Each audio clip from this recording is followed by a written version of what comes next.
Not me starting and then coughing. Hi, everyone.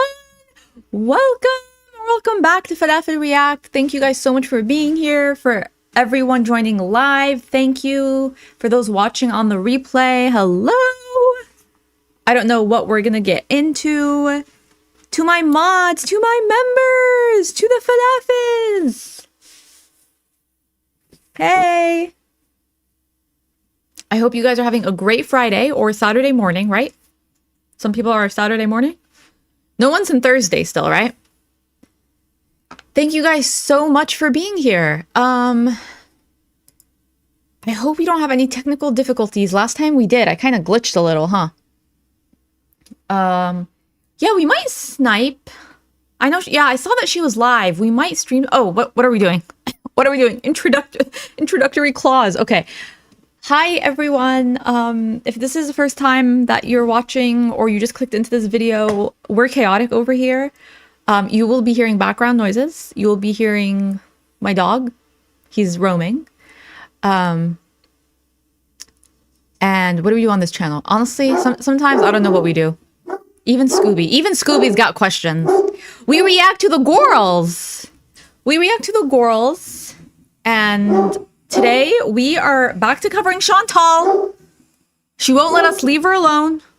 Okay, I thought she was gonna be on a flight and I would be able to put up something else. But she is live right now, but whenever she goes live, it's just so dreadfully boring. Like, ugh. I cut out a lot when I do my reactions to her. Yeah, Scooby. Yeah. He does have a lot of opinions. Was there any housekeeping stuff? I feel like no housekeeping, but I'm about to say something very controversial. I have a very controversial question that everyone is required to answer. Okay, you're not required, but I need you guys to, I'm going to ask you guys a question and I need you guys to respond. Remove the bias from your brain. Okay, this has nothing to do with Chantal, but remove the bias, remove the propaganda, remove the marketing, and just tell me what you guys honestly think. Okay, what your gut tells you. What your gut tells you. Do you guys actually believe that Travis Kelce and Taylor Swift are in a real relationship? Like, really? Really? Because I don't, okay? Never did I once. And if there are any Swifties, I don't know what to tell you guys. Okay, some of her songs I've liked in the past, but I was never a Swiftie. And this new album, it's bad, you guys. It's bad. Okay. It seems like it seems like most people either agree with me or simply do not care. I've been thinking about this all day.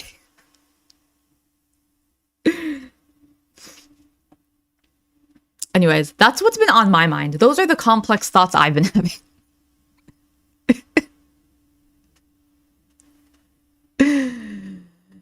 Yeah. I think because it's been football season, I think all of that has been top of mind. Well, in the US, okay? This is a very US focused, I guess, question/conversation. Because it relates to football. But I don't know. I guess I've been thinking about them. I've been thinking about breakups. We know what happened with Nicole Kidman and Keith Urban, which was a divorce. I mean, a breakup, but a divorce.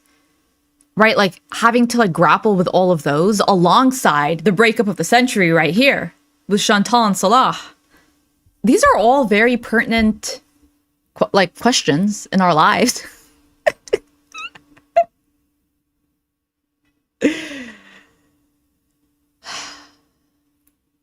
These are things that I think about. You guys, it's been a long Friday. It's only 5 p.m. here, East Coast, but it's been a long Friday. While everyone is getting in, should I stream snipe? I don't know. She's just so boring. And like, I can't stream snipe now because we're leading up to, okay, we won't stream snipe. We won't, because it's like, I don't feel like that's necessary. I want to build up to where she's at right now. Oh, why is the YouTube thing all different looking? Okay, actually, I'll put up a poll. Okay? You guys can decide. You guys can decide. Because I wanted to review her Just Saying's compression or compilation of her live stream from yesterday where she was running her mouth in all types of ways, but she's also live right now. So I guess it doesn't really matter because we can always go back, but I'm going to put a poll and you guys decide.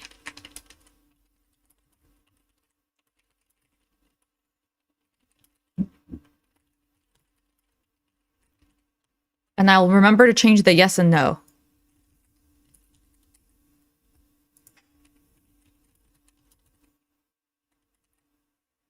So the option is to stream snipe right now or to start in chronological order beginning from yesterday. While you guys are answering that, I will catch up with the chat. Hi, happy Friday.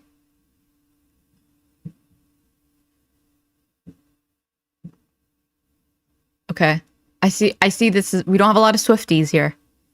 Maybe on the replay. Maybe there's a lot of Swifties watching on the replay. I don't know.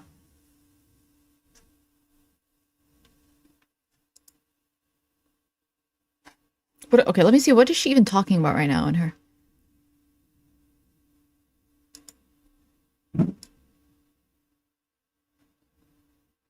She's still in the chat in her live stream. Sorry, I don't think you guys can hear it in the background. The chat, the poll is at 50-50. How you guys are supposed to help me decide? I'm just popping into her live stream right now to see if she's covering anything vastly interesting. Oh boy, people are asking her political questions in her chat right now. Oh my god. I sometimes when I'm watching her, I'm genuinely questioning and being like, who's worse? In this moment, who's worse? Her or her chat? Because it's hard to tell sometimes. Okay. Well,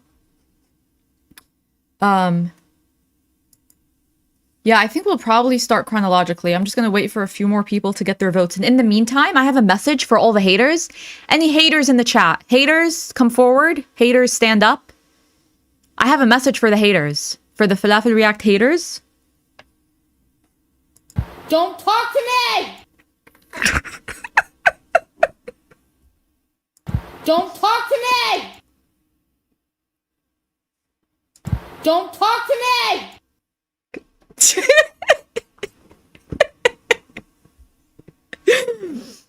So I needed an excuse to use that. I needed like an introductory way.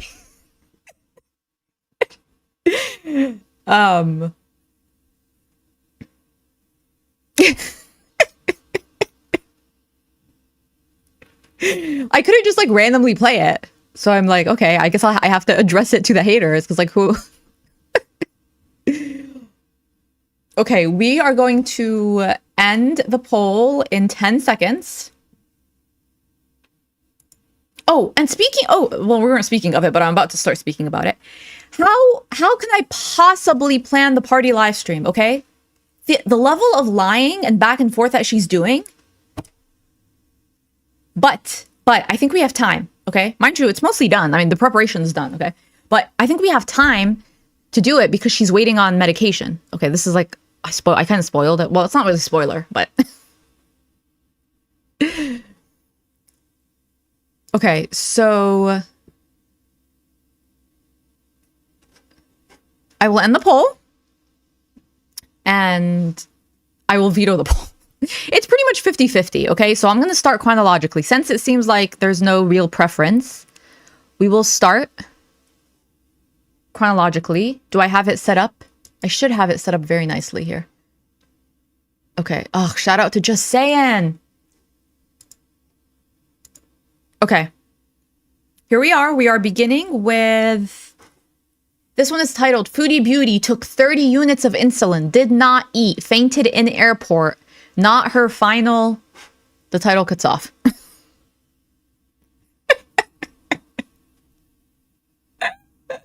I'm vetoing! If there was a... If people were very partial to stream sniping right now, I would do it for y'all. But I'm not partial. I get a vote, right? Like, don't I get a vote? I get a vote, and I feel like my vote should be worth, like, 2. hold on. I get a vote. Scooby gets a vote. Scooby's votes are really 10. Now, what is he voting for? He's voting for me stopping and playing with him. So I don't know that we should let him vote. Okay. Okay.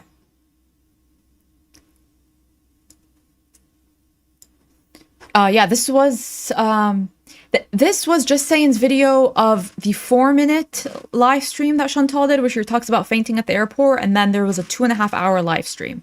We'll start with this, and then there's another one from today. I think it was 15 minutes. And then if there's anything worth stream sniping or revisiting in that, we'll do that. So, good morning, Glory. Hello. Am I the Supreme Court? Yes, I'm the Supreme Court without any of the qualifications or intellect. So there we go. Well, is there any intellect left in the Supreme Court?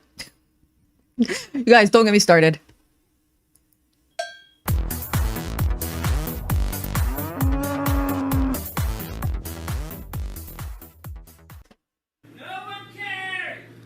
Don't talk to me!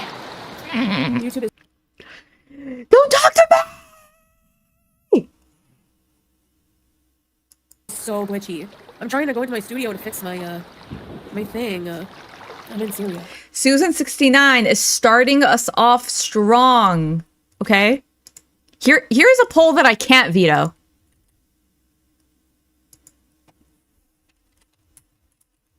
Hold on, I'm setting up the poll.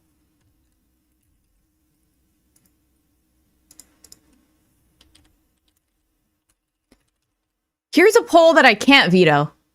That I can't override. That I can't get rigged. Participation is mandatory. I put my thumbnail, so the pictures of my thumbnail, if you want to have a look.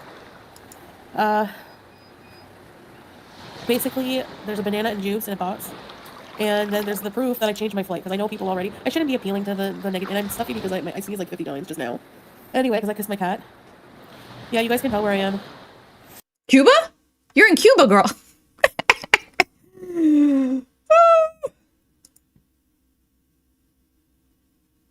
By the way, when she put this out, I went on Google Flights and I checked the flights. There are flights out of Damascus to Montreal, because I was thinking, okay, if they rescheduled her, is she gonna go back soon? Like, should I run home? This was Wednesday. I was like, should I run home and do the party live stream immediately? I obviously didn't do it, but... This is why I want to change. Hold on a minute. I gotta try to put members only. It's so weird. It won't let me change. I don't want to talk. I don't want just anyone in my chat. I don't want negative, annoying people. And let me know if the audio's okay between me and her.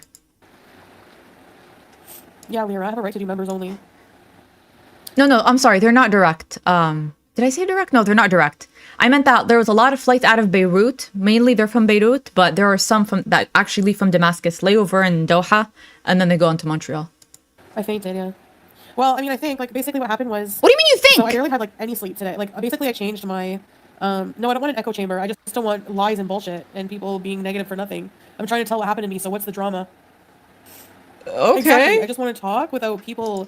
Jojo, she is fast. The speeding up is not on my end. It's on Just Saying's end.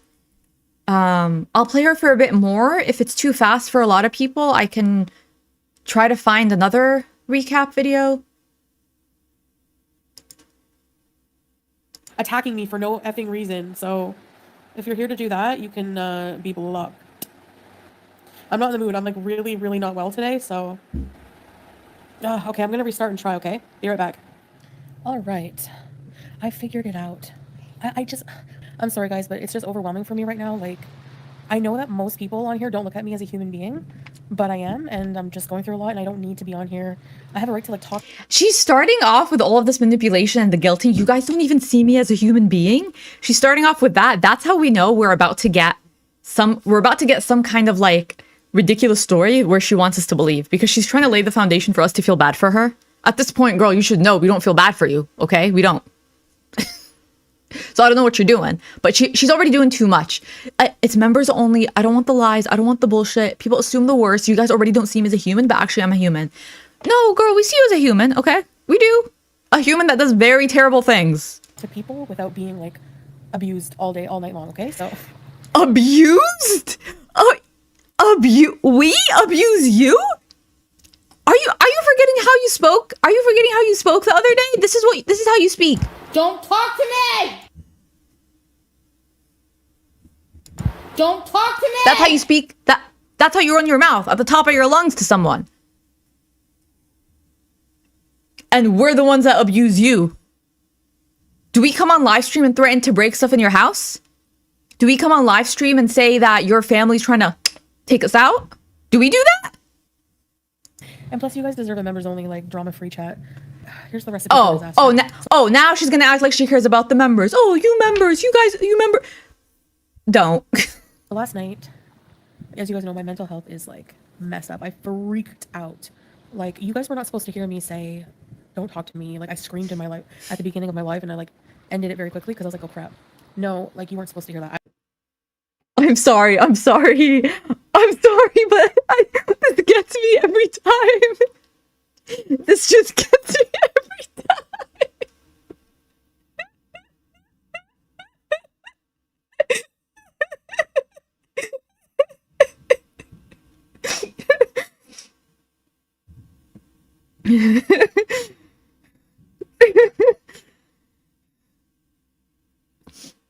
Sorry, guys. I was freaking out. So I'm like, you know what? I need to go sooner. I need to rebook my ticket. So I did. And to today, I couldn't sleep because obviously when you're super nervous. First of all, I don't think you guys fully understand. Has anyone traveled 30 hours, like in economy? Okay, it's 13 hours and a half from Doha to Montreal. Then it's like 2 hours and a half. Yeah, I used to take that flight several times a year for many years in a row, Doha to JFK. Okay, and how did my parents do it with a bunch of kids? People do that regularly. Now, having said that, obviously I cannot deny that it would be way harder for her. Way harder for her because of her size. Like, no, even if she bought 2 seats, I mean, I get uncomfortable, okay? I'm 5'4", like 125 pounds. I get uncomfortable in the seats, like from my knees, okay? If you're taller, even if you're not overweight, if you're a little taller, it's very uncomfortable for you to travel. So I don't think anyone in their right mind is denying that it's uncomfortable. But you put yourself in this position and you came here and you weren't complaining about it being uncomfortable when you came. So now that you want to leave, it's uncomfortable. I think something's making you want to stay. I think that something is you don't want to be replaced. And I think you see your replacement, okay? Because this unhinged behavior, I don't know. I mean, like, she is always normally unhinged, but it's almost, I feel like she has eyes on her replacement. I really feel like she must have seen or known, or maybe she's making it up in her head. Something's going on. Felix Montoya, thank you so much for the super sticker. Thanks for being here. Appreciate it. Damascus too. Okay, but airports are overstimulating. They are busy. The security lines, the lights, everything is just like, oh. I was like really anxious about the trip, especially just like deciding to like, I thought I had all this time left to prepare and say goodbyes and stuff. And now I only have like not even a day. I fell asleep at like 5 a.m. and I had to leave here at like 11:30 because it's like an hour and a half to the airport. So, and I don't like to eat. I don't like to eat? Do we, is this gonna have to be a soundbite? I don't like to eat? I don't like to eat. Chantal, hold on. It's like an hour and a half to the airport. So, and I don't like to eat.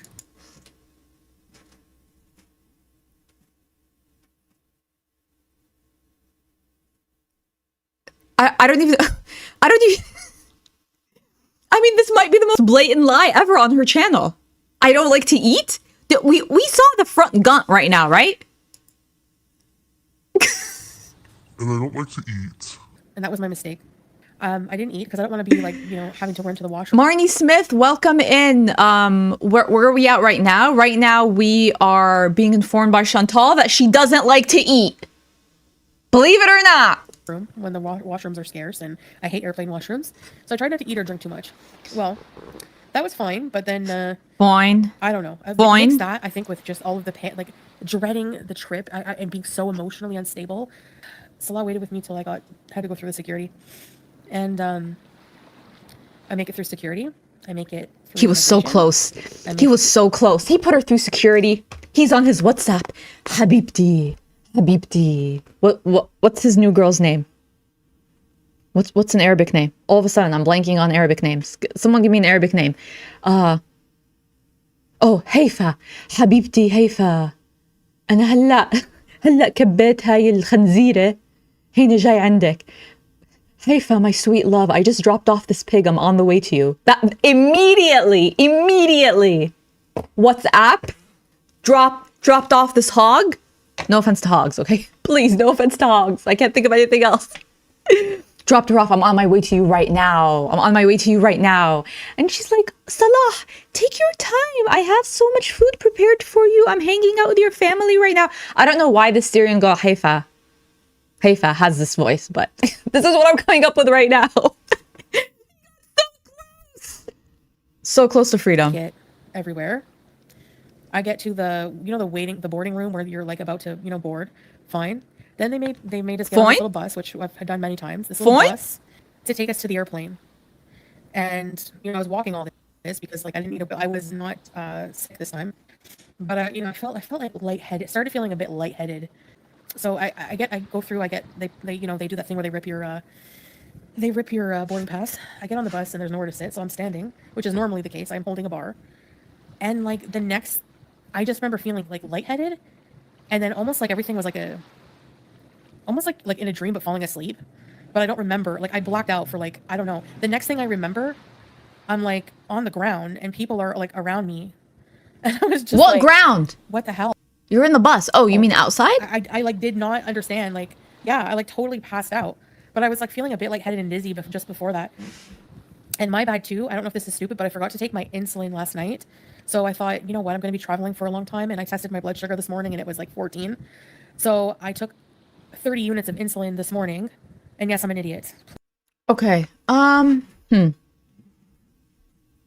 part of me feels like okay, Ardna, you're saying none of this is true.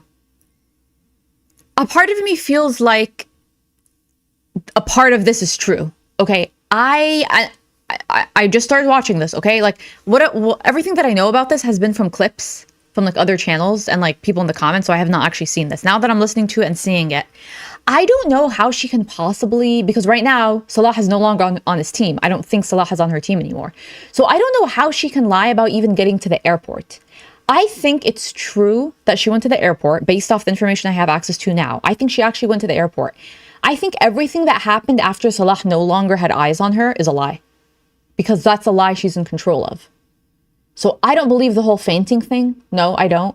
First of all, she was standing, then she went down. Girl, you're like 550 pounds. If you go down, you're taking down everyone else around you. I don't know. Something about it. I think she's like, and also like what, you got so lightheaded and you passed out from not eating? I mean, you could. That, I mean, regardless of your weight, if you're a diabetic, I mean, that could definitely happen regardless of that. I don't know. I think it would be way harder to lie about not having gone to the airport at all. I think she went and I think she was cooking something. And she dramatized to leave. Please, you can be mad at me for this. Anyway, and I didn't eat. I thought that would lower my blood sugar. I was afraid, I forgot to bring my blood sugar monitor with me to the airport. So, but I basically had help, like, are you okay? Like when I came to, I felt all right, so I just got up right away. I was super embarrassed. Do you want us to bring a wheelchair? I'm like, no, like, I'm okay. Like, I was super embarrassed. I was kind of like mad. Like, I don't know if you ever get like that, but like everyone was staring. And so. Yeah, everyone was staring. You're ginormous and you have like a radius of stench around you. Not that you fainted. I don't think she fainted. I think it was just like I'm not feeling good. And then she played it up. I think the story has evolved in her mind. And I think that's what she's telling Salah. Because this is someone that uses their health and their weight to manipulate people around them, to manipulate the enablers. So Salah has a perfect victim for this, perfect candidate. And I was just like, what the hell just happened? Like, I was shaking. And so like the two people from like the Qatar Airways helped me and they sat me down inside. It was air conditioned in there. Ooh, no, it was on the floor. It was those buses that take you to your plane. Yeah, when people come, they're always like whenever I was like defensive a bit because like not defensive, but like I was kind of confused and like what, like everyone was staring at me and I was so embarrassed. Yeah, like it was scary because like, have you ever fainted? You know that feeling of like you just completely black out for like even a second. I don't know how long it was, but I just remember like I was like on the ground, but like I was so discombobulated. Oh my gosh, imagine doing all that with Julia. Oh my gosh. But anyway, so I had changed my flight, which cost money, and somebody, thank God for you, you helped me with that. So thank you. Anyway, Oh, okay. Okay. Yeah. No, you didn't faint. No, you're on the bus. You're on the bus. Like, if you had fainted, fallen on the bus, and you didn't come to until they drove the bus back to the gate, and then they took you off, and then you were on the floor in the airport, and you didn't get up until then, that's like a whole other realm. At that point, you would have been in the hospital, because that's way too many minutes where you would have been out. But she's trying to present it like it was like a Victorian, and then she came to, and then she felt fine, but then she was shaking, but then she was on the floor. No, I don't believe all of that happened. They would have taken you to the hospital because I mean, just optically, think about it. She's like a Western woman and they're Syrian, and they're going to be like, well, what the heck, if we don't take care of her, if she actually passed down, we don't take care of her. We don't want the Canadian government giving us trouble. Like, we're barely trying to set up our own government. I don't think they would have, unfortunately, I think if she was local and the culture there, like, it's kind of like that. Like, if you're like local, they'll just like try to take care of you in the way that the community does. But if you're a foreigner, you get put in a different class, and they're like, oh, we wouldn't want to mess with you, or I don't know, because they don't know who you are, they don't know who your family is, they don't exactly, well, I guess they would know what country she's from, and she's clearly not Syrian, she doesn't speak Arabic, so they probably just from like a liability international perspective, or like, we should take her to the hospital or check up on her. I don't believe that she fell on the bus, because she's not telling us how she got from the bus back to the terminal. I don't get it. That's the part that's not adding up to me. way, I'm just, do you think it? I don't know. Like, so they thought maybe it was, they're like, do you have any health issues? Like, some man came. I don't know if he was like a doctor or what he was. He was a guy from Syria, and he came to talk to me, and he's like, do you have like health issues? Like, he helped. She's in Syria, and she was like a guy from Syria. Okay. His English was like all right, and then I said, well, I have diabetes. She really thinks that she really thinks that they would allow for like some kind of international incident for her big ass. Really? You think no, they're not gonna risk that for you? I don't think it was I don't know if they just have like a doctor on retainer, but honestly, here things are different. No, I missed my flight. Like, they didn't. They're like, are you feeling okay? Like, honestly, we don't know if we feel comfortable recommending that you fly in this condition. You know, you should probably. No, they wouldn't say that. They wouldn't say that. If she had actually gone out, you can't be on this flight. You're a flight risk. No, you can't be, because they're gonna have to turn the plane around if something happens to your big ass. There's no, I can't imagine. I cannot imagine. And I've been on hundreds of flights. I cannot imagine a flight attendant being like, yeah, we're not really sure. Like, we wouldn't really recommend you fly. No, flight attendants are like, you're not flying. That's it. Like, they are very definitive, because once you get up there, they have to like reroute the plane back. It's a whole thing. They have to communicate with air traffic control. Like, no, there's no like, will they, won't they? No, this is more of a lie. I think what it is, okay, this is what I think. I think she got to the gate. She was really, really anxious because she knows who's back in Daraa. Okay, Haifa the hottie, Haifa the hot Syrian girly, the girl next door that Salah is gonna make his second wife. His first real one, his second, situationship, I guess. So she was getting anxious about that, and she was like panicking. So she was probably like, I'm not feeling well. And I think she went up to the flight people and she was like, I'm not feeling well. I think that's what she went up to the table, and then they were like, well, if you look fine, but if you say you're not feeling well, then maybe you shouldn't fly. I think that's more likely, closer to the truth, obviously. I don't know 100% for sure. Husband bring you to a hospital and rebook. You can always rebook, like, for a fee or whatever. I'm like, yeah, another fee. Like, I'm just happy I'm okay. That's not my issue, but I know I've never had low blood sugar, so I never thought that would happen. And I don't know if it was low blood sugar, but they sat me down and they gave me this little, like, it's in my thumbnail of my previous live. It was like a little kit with like a banana and juice and a water. And I was like, how many people pass out from, like, how many people have diabetic issues at the airport? I'm at Salah's house because he dropped me off at the airport an hour and a half away, an hour and 40 minutes about. He came back home, all the way back home, as soon as he got home, and he was really tired. As soon as he got home. He turned around for her? He went back and picked her up? Salah, you're a dumbass. If you really did this, if this is not a lie, if you really did that, you're a dumbass. You wasted all of that gas. You should have been in Haifa's arms. Your new girl, your new wife number 2. You went back?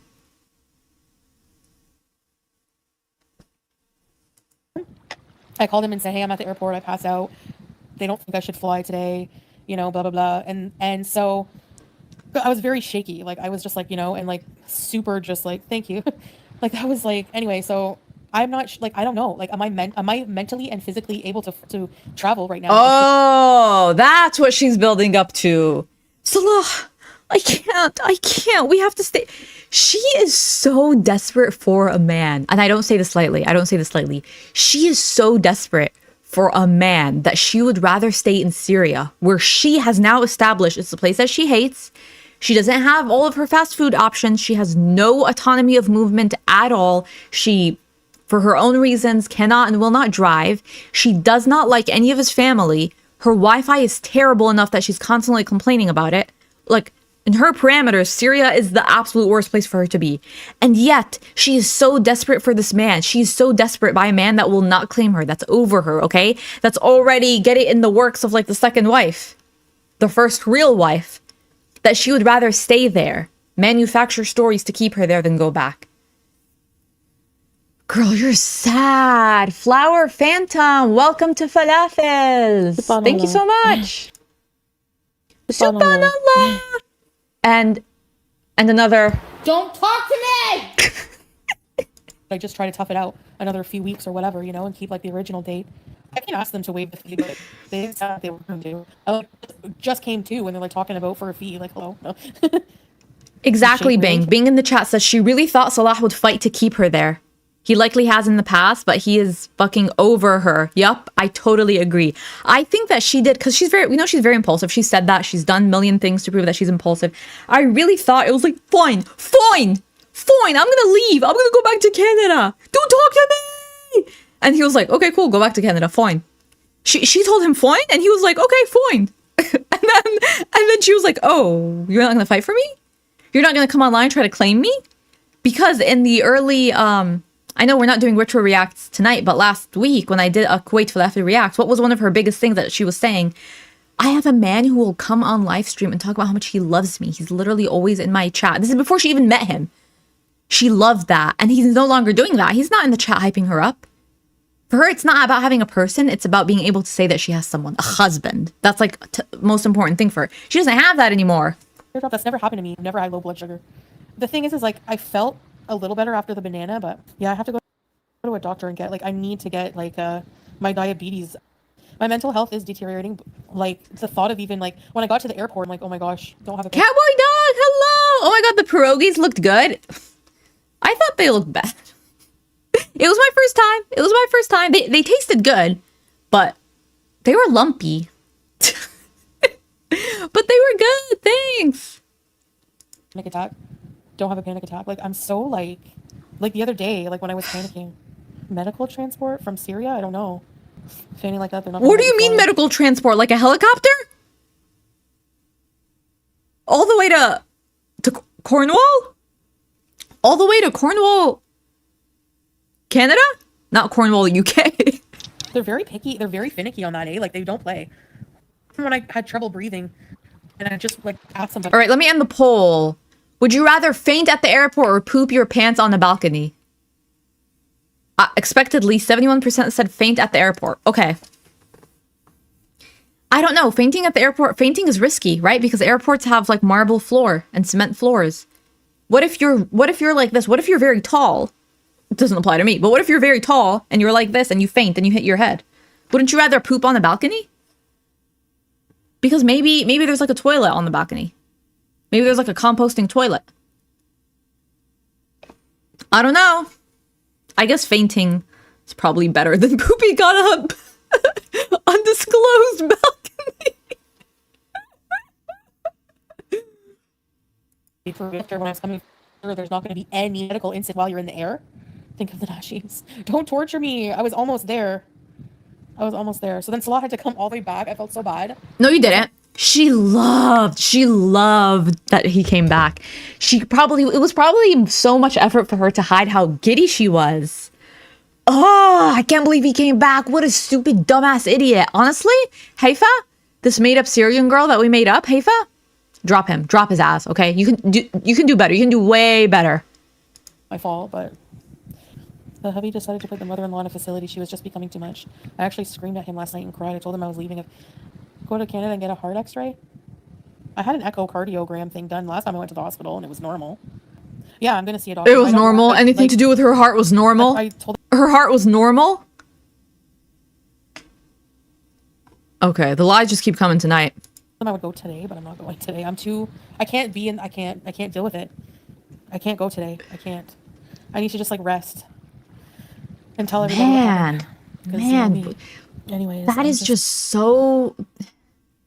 The combination of the mental state that she has put herself in, of where she physically is right now, no friends, no connections, no real relationship, isolated, on top of her physical being, how she is, and the fact that she literally put herself in the situation time and time again at her age, at 41, is just so pathetic. It's so sad. Like, you are young, okay? You are young. And as far as I'm concerned, the 40s are still your youth. And the way that you're talking, I need to rest. I need to rest. I'm sorry, were you the one that drove an hour and a half to Damascus and then drove back and then drove back again and then drove back? That's 1.5 times 4. 1, 2, 3, 4. Yeah, that's 1.5 times 4. That's 1.5 times 4. That's 6 hours. That's 6 hours of driving, and you have to lay down and rest? From what? What did you even do? What did you even do? You had to wait an hour and a half for him to come back. You were resting the whole time you were waiting. effed right up. Like, I'm so effed up. So I can fly out ASAP. The journey is, I don't know if I'm ready to do it after all this. This is like, I thought the other day you were crying. I have to leave. I have to get out. I have to leave. If anything happens to me, if anything happens to me, it was them. Don't talk to me. That whole thing I just did, that was you. That was you not too long ago. And now I can't go. I can't. Girl. Online? Doing all this. Being a mess like this is one thing, okay? One thing. Being a mess like this online? Whole other thing. oh my gosh, I don't know. And I know if I delay it, it's only worse. But it's such an arduous journey. And like when you're not well, and I'm worse healthy wise, mentally and physically. And don't think I realized that until this happened today. I thought you lost weight. I thought you lost all this weight being in Syria. I think that was one of the huge perks of being in Syria. You became skinty. You turned into a skintorella. Just the flight. It's the whole journey. It's messed up. I don't have a history of fainting. I've fainted and I fainted once in a movie theater when I was having a panic attack. Have you ever had a really bad panic attack? Break the journey up? It's expensive. Oh, do we think it was total silence on the drive back? I think Salah probably didn't say anything, okay? And I think the whole time she was like probably running her mouth like, it was so bad I fainted and then they said I couldn't go and I really, really wanted to go and they just wouldn't let me and I'm so sorry. I'm so sorry. Can we get a slushie? Can we get a shawarma? Wait, can you stop on the side of the road? I have to poop. Can you stop on the side of the road again? I have to poop again. Can we stop here? Can we get the slushie? I just want to get it over with. The less stops I have Definitely they picked up food on the way back. 100,000,000,000%. to make, the better, trust me. Because Harley Quinn, the stops are very stressful because each stop is an airport. And booking a hotel sounds traumatic. Like it's just traumatic? Like I don't know, I can't explain it. In this world with everything going on, booking a hotel is traumatic? Cowboy dog, you know he was gripping the steering wheel the whole time. He was like,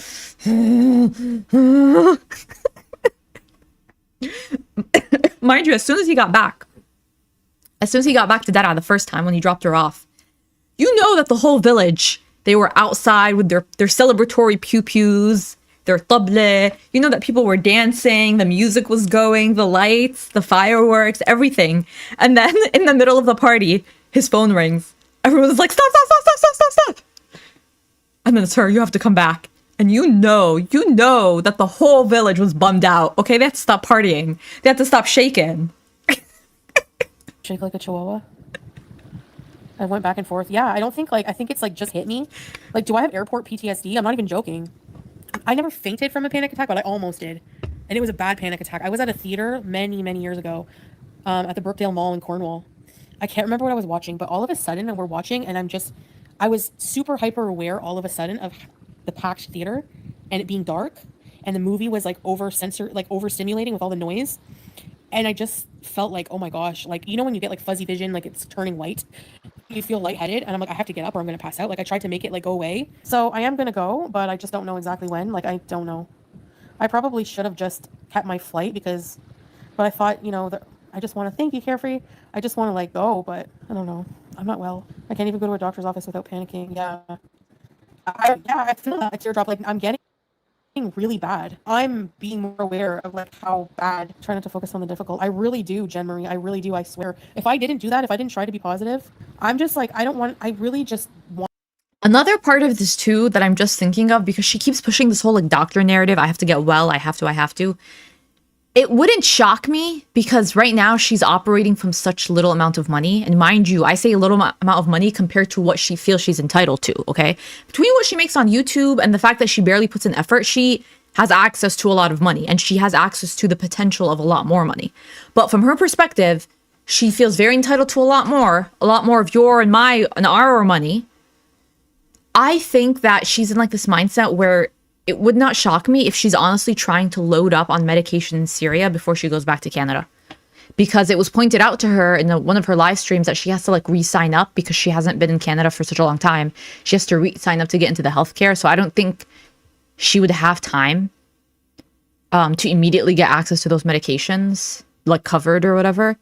So I really think that's a part of it. She wants to load up on all these meds. She literally wants to steal from a country that is going through so much. Unemployment rates, poverty, like they're not doing well, okay? They're doing the best that they can, okay? And she's like, yeah, I'll steal from them. Cool. Bitch! I want to do members only because I don't want to hear people like the minute I don't want people to say, see, she's not going to Canada. And like that to me is being 100% dismissive of like what I went through. And like, yeah, that's fine. You're gonna accuse me of being dismissive? Okay. Accuse me of worse, in fact. Yes, I am dismissing the whole thing, okay? Because half of it's a lie, and even if it happened the way that you're describing, I'm still dismissing it, okay? I'm worse than dismissing it. I'm telling you, I don't care. I don't. Okay? Like, I don't understand what your point is. You put yourself in this position. You put yourself in a position where your health is so terrible that you passed out. You said, I wasn't even thinking, I didn't take the insulin the night before. The fact that you even have access to insulin where you are, when you are not a resident of that place, and you forgot to take it, again, how can I not dismiss it? How can I not be dismissed? It is, in fact, wrong to be on your side in this situation. It is objectively wrong to side with you on this. Like, you had the insulin. You just didn't take it. traumatic for me, and so I don't want that bullshit. You know what I mean? Like it was just really awful. Cowboy dog. The first sentence when Salah picked up, I'm not flying. I'm not flying. They said that I can't fly. I'm not flying. I don't know. I just really want to say fine. Awful day. Like, honestly, that's what they're gonna say. I know they can say what they want, but at least right now in my chat, we have positive vibes because I need that. So I tried to leave, but the powers that be. See, her saying, I tried to leave. Okay, because if it was a genuine thing, I went to the airport, something happened, I had to come back. If it actually happened, I wouldn't even think to say I tried to leave because obviously you dropped me off and I went through security. It's implied. Literally the whole day was an implication that I was attempting to go on the trip. So why would I then go out of my way to be like, well, I tried to leave, but the powers that be prevented me. Okay. It's giving very much, I tried to come into work, but I wasn't feeling good, but I really tried. I got up and I got dressed and I started driving and I tried, but I wasn't feeling good. So I'm going to call out sick. That's what it's giving. You know what you have to do, but you've been totally honest about not knowing what the hell you were going to do. Babe? Yep. Can you come get me? And the fishnets. Okay, you guys say what you think the first sentence that she said and I'll try to do it. Babe, can you come get me? Exactly, that's right. For insulin, I usually I'm losing my mind. Babe, I need you. at night on a full stomach. No, I'm not going to get money back from my ticket. It's a no-show, even though it's a medical emergency. I'm going to get some of it back, actually. I think there's a no-show fee, but then I get the rest. Or that doesn't make any sense. Actually, I'm going to... How does she not even know? The fact that she's on live stream speculating,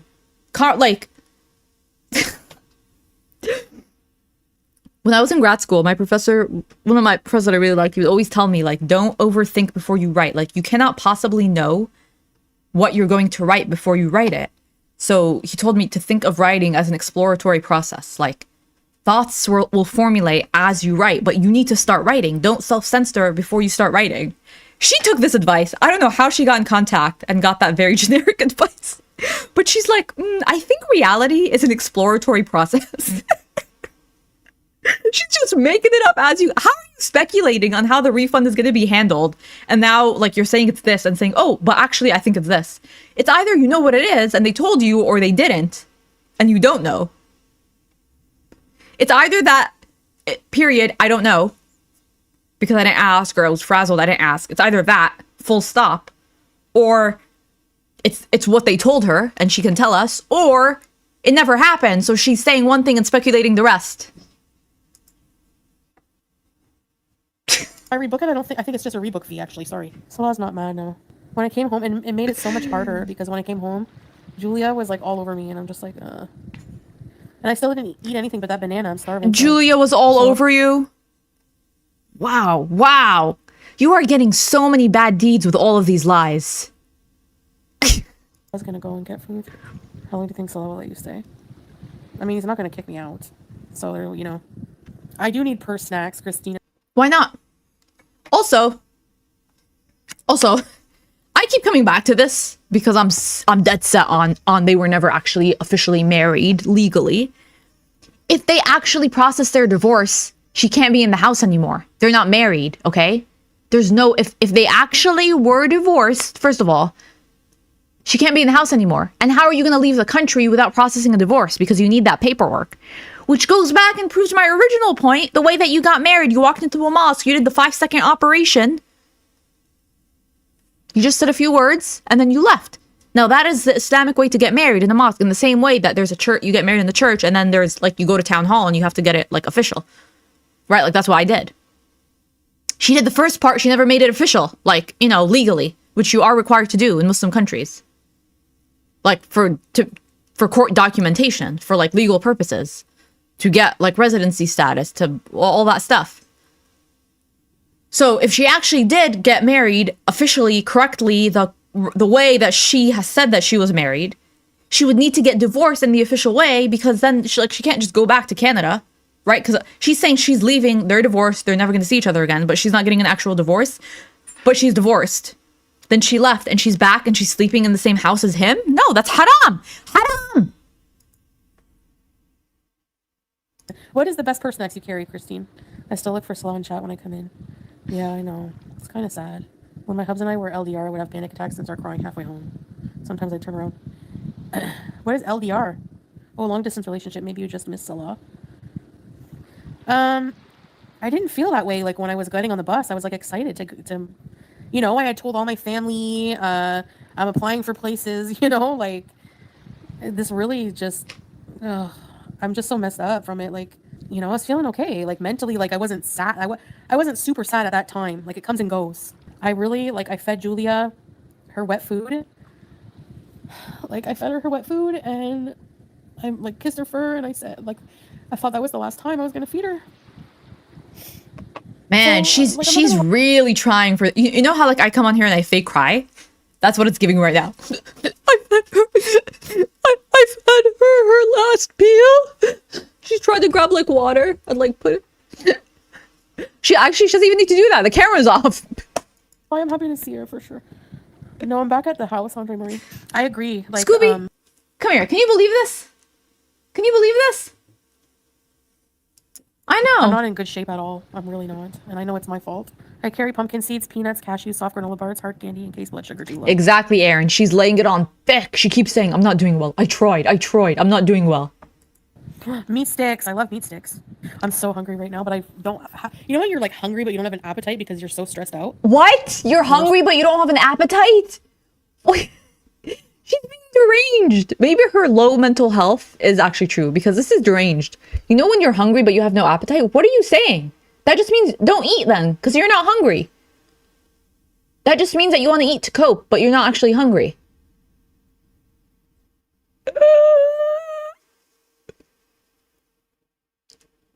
5 minutes ago, right? 5-10 minutes ago, she was like, I don't like eating, you guys. I hate eating. Something like that. Now she's saying, I'm hungry, but I don't have an appetite. Part is the start. I know, ripping off the band-aid. I know. Everything happens for a reason, even though I'm very skeptical on that saying. Yeah, who knows, eh? I mean, yeah, like maybe there was a reason I, didn't get on the plane. Like, I hope nothing happens to the other people or to that flight. But What the? How did we get here? How did we get here? There's like she has like no tact. No tact. Like, her brain is stupid to begin with, okay? Her brain is like deficient, stupid, shrunken, like, it's hanging on, okay?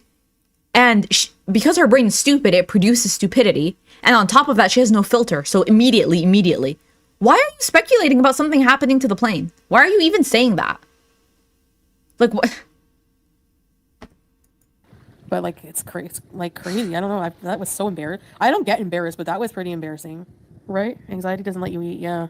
When I'm happy, I can eat like 500 buffets. But when I'm like, there's certain times where it's like, if I'm conflicted, like my mind is not well, it's hard to, like, I want resolution. She keeps saying my mind is not well. When has it been well? When did you come online and it's been well? In what arc? The Villa arc? The Crackhead Olympics arc? The BB arc? When you were coming online and like oversharing all those personal stories and farting up a storm? Was your mind well then? Well, it was probably a little better than it is now, but like, when was it well? You keep talking as if you have something to compare it to. In Cuba, when you were raging, when you gave that man your laptop? Well, actually, that was probably one of your better decisions. Like, I want things to be over and done with. Like, I want to be at the other end of the rainbow. I don't think I'm going to be able to leave tomorrow. I have to go to a doctor. I was going to go, So I don't understand. So she has nothing booked now because she's saying, I don't think I'm going to be able to leave tomorrow.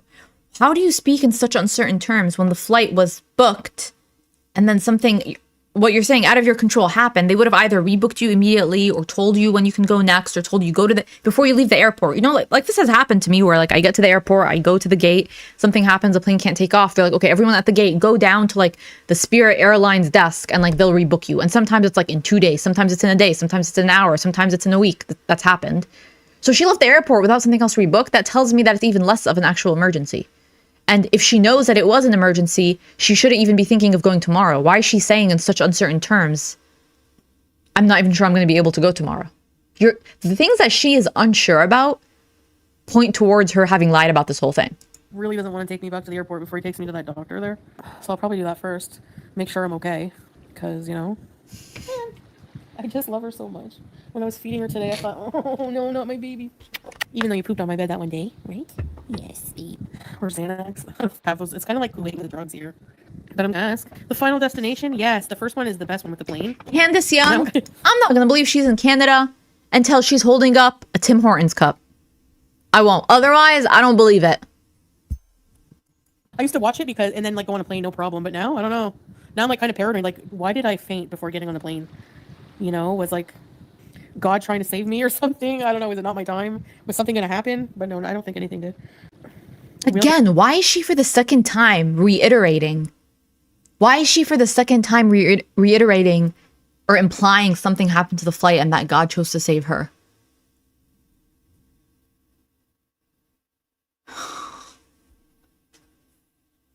Air service, yeah. I did when I was sick. Anyone can request wheelchair service. They don't require doctor's note, but I just feel bad if like.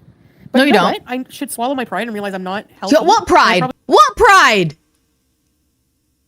We do really need the wheelchair service at this point, especially if I get dizzy in the airports, like with a mixture between the anxiety, the panic, the fit to fly form. I don't know, because that implies that what she even said to begin with was the truth. The stress, and then just stress can cause fainting. Yeah, it can. Extreme stress. Yeah. Every accident I see refer to the final destination moments. Yeah, we're getting old and vulnerable. I am. You're 41. They take your 41 is old. Luggage off the plane, and they bring it to you. At least at this airport. I don't know about every airport, but this one, like a Qatar Airways rep, I asked like, how's this gonna work? I just went through immigration and everything. So basically, yeah, Becca, it's the stress. Yeah, it won't improve. That's the problem. I'm in a vicious cycle right now. You're not healthy. That's who wheelchair service was made for. You're doing what you're supposed to do. Asking for help. No pride to swallow. Thank you, Christina, for making me feel better. It does. Positive, nice positive words, you know? So basically what they do is, because I asked, they're like, okay, you're just going to sit here. They ask you if you want to be transported to the hospital, and I just said my husband would take me. But I kind of lied, I guess. I can't leave tomorrow, Harley Quinn. I'm not well. I don't even know why I passed out. What if it happens again? I got to go to the doctor. That's Yeah, if I was in the situation that she described the other day, which was a lie, and I actually genuinely needed to leave because I was questioning my safety where I was at, even if I wasn't questioning my safety, if I was slightly uncomfortable, hell or high water, I'm leaving the place. I don't care. I'm gone. Now she's doesn't feel like her life, you know, it's threatened. She doesn't feel any. It's fine now. The danger has gone. I don't understand. Now she's like, I can't go, you guys. I can't. She's almost getting annoyed with Harley Quinn in her chat, telling her you have to leave or leave tomorrow.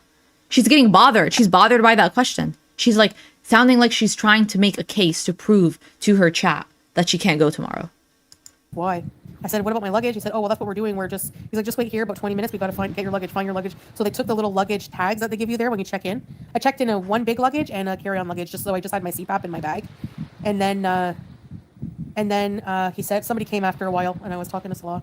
He said, okay, you can come with me. I said, what about immigration? Like, I just left, they stamped my passport saying I left the country. I had a visa. Believe me, I was excited to be going. Like, I was just talking to my mom and my aunt and making plans, like, for, like, the future and stuff. Which will just be delayed a bit, I guess. More oxygen? I don't know. I need to go to a doctor. So then they escorted me out of that room there, the boarding room. And I had to go through he gave my passport to one of the reps somewhere. I don't even know. And then they, I guess, reverse the stamp. I don't know how. I have to check my passport. Let me check my passport. I'm curious what they wrote on it. They basically just reverse it. If you change your mind or you have an emergency or something happens and you can't fly, then they just basically reverse it, I guess. Oh my gosh, How would they reverse it? I thought they would just reissue and make you pay for a visa because you passed that.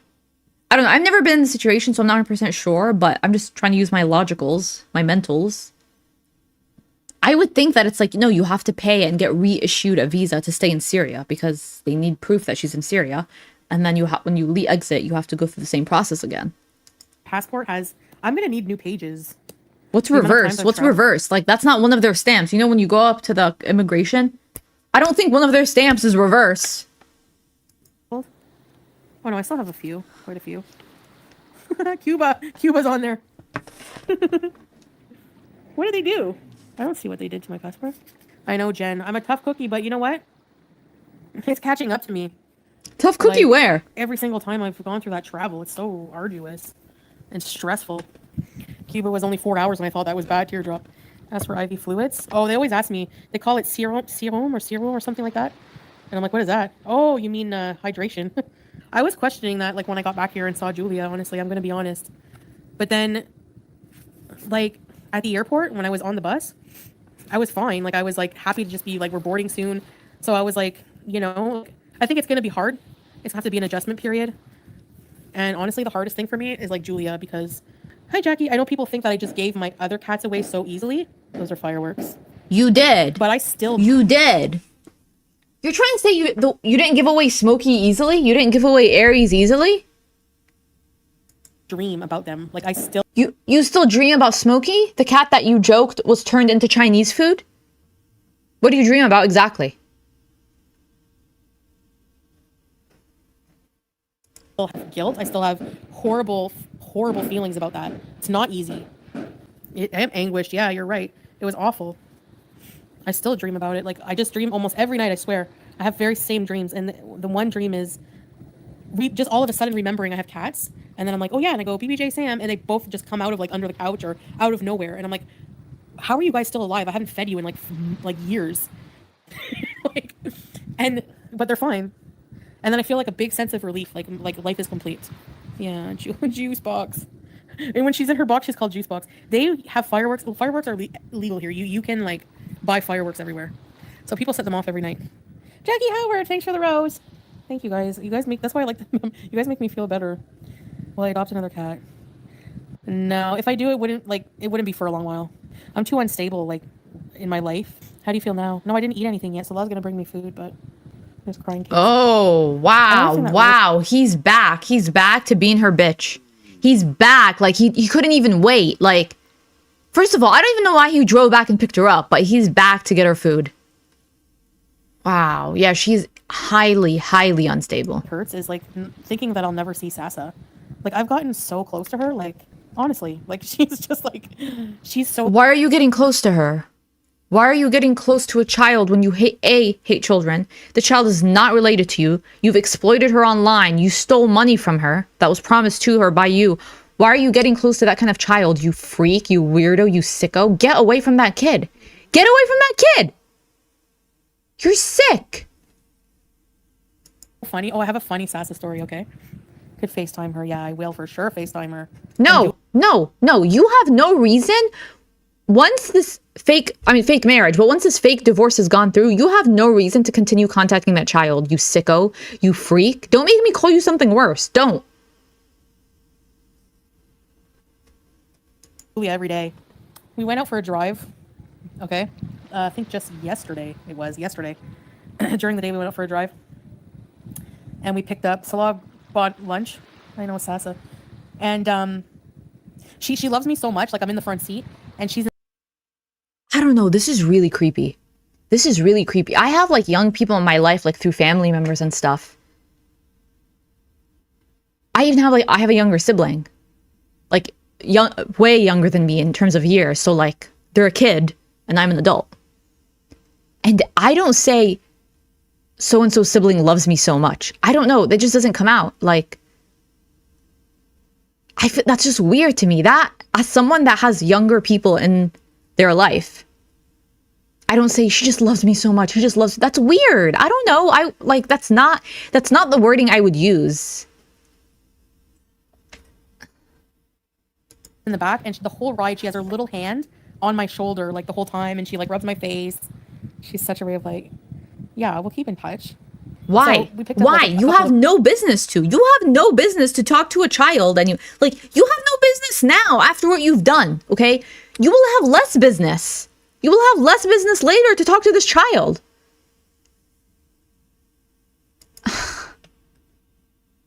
Things of shawarma and a couple things of fries, and she calls them batata, and she loves batata. Like, She calls them batata because French fries are batata. She calls them by the Arabic word for potato. And it's not patata. You creep, and you're a dumb bitch. Listen, I said I'd keep belugas out of this, okay? But I'm not above calling you a bitch, okay? there's nothing more she loves than batata. She's like obsessive about it. She had her share of food and French fries. And there was a thing of leftover French fries for Salah. Poor Salah gets everything eaten because he was driving, so he didn't really have time to eat too much because we were all just eating and kind of like in the car. So I was like kind of feeding him some shawarma, but the French fries, he's like, just leave some French fries for me for later. So I put them on the dashboard in front of us. Oh, wait. Ardna, what do you mean this is a trigger? Oh, she's about to say something that's trigger warning? Oh, my God. Oh, no. What is she going to say? Am I about to lose my mind? This freaking bitch.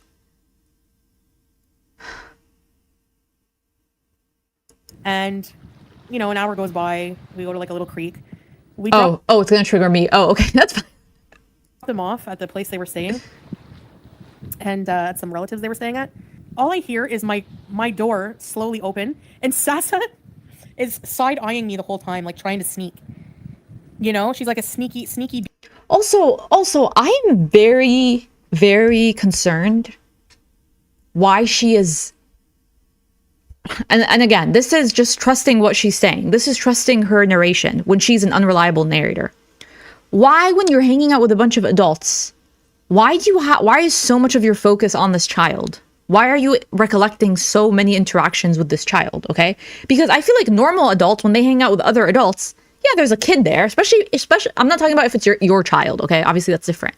But if there's another kid, like, if I hang out with my friends and their kid is there, I'm like, oh, hey, so-and-so, what's up? How are you doing in school? Okay, done, move on. Most of my attention is not going to be directed towards them unless, like, I'm babysitting them or something. But it's like, I'm hanging out with other adults, we're talking. Like, yes, I might glance at you, talk to you, because, you know, I'm trying to engage you. But, like, so much of her memories revolve around this little girl. That's all she can, like, recollect or narrate. That's weird to me. If I'm taking you at your word, you're being a weirdo and a creep. Teaser, and all I see is her arm. I pretend not to really look. All I see is her little hand reach for the batata, and she stole the potato. She stole the French fries from the dash. The little beezer. And then I turn around and I caught her. I go, Sasa, halami, meaning like thief.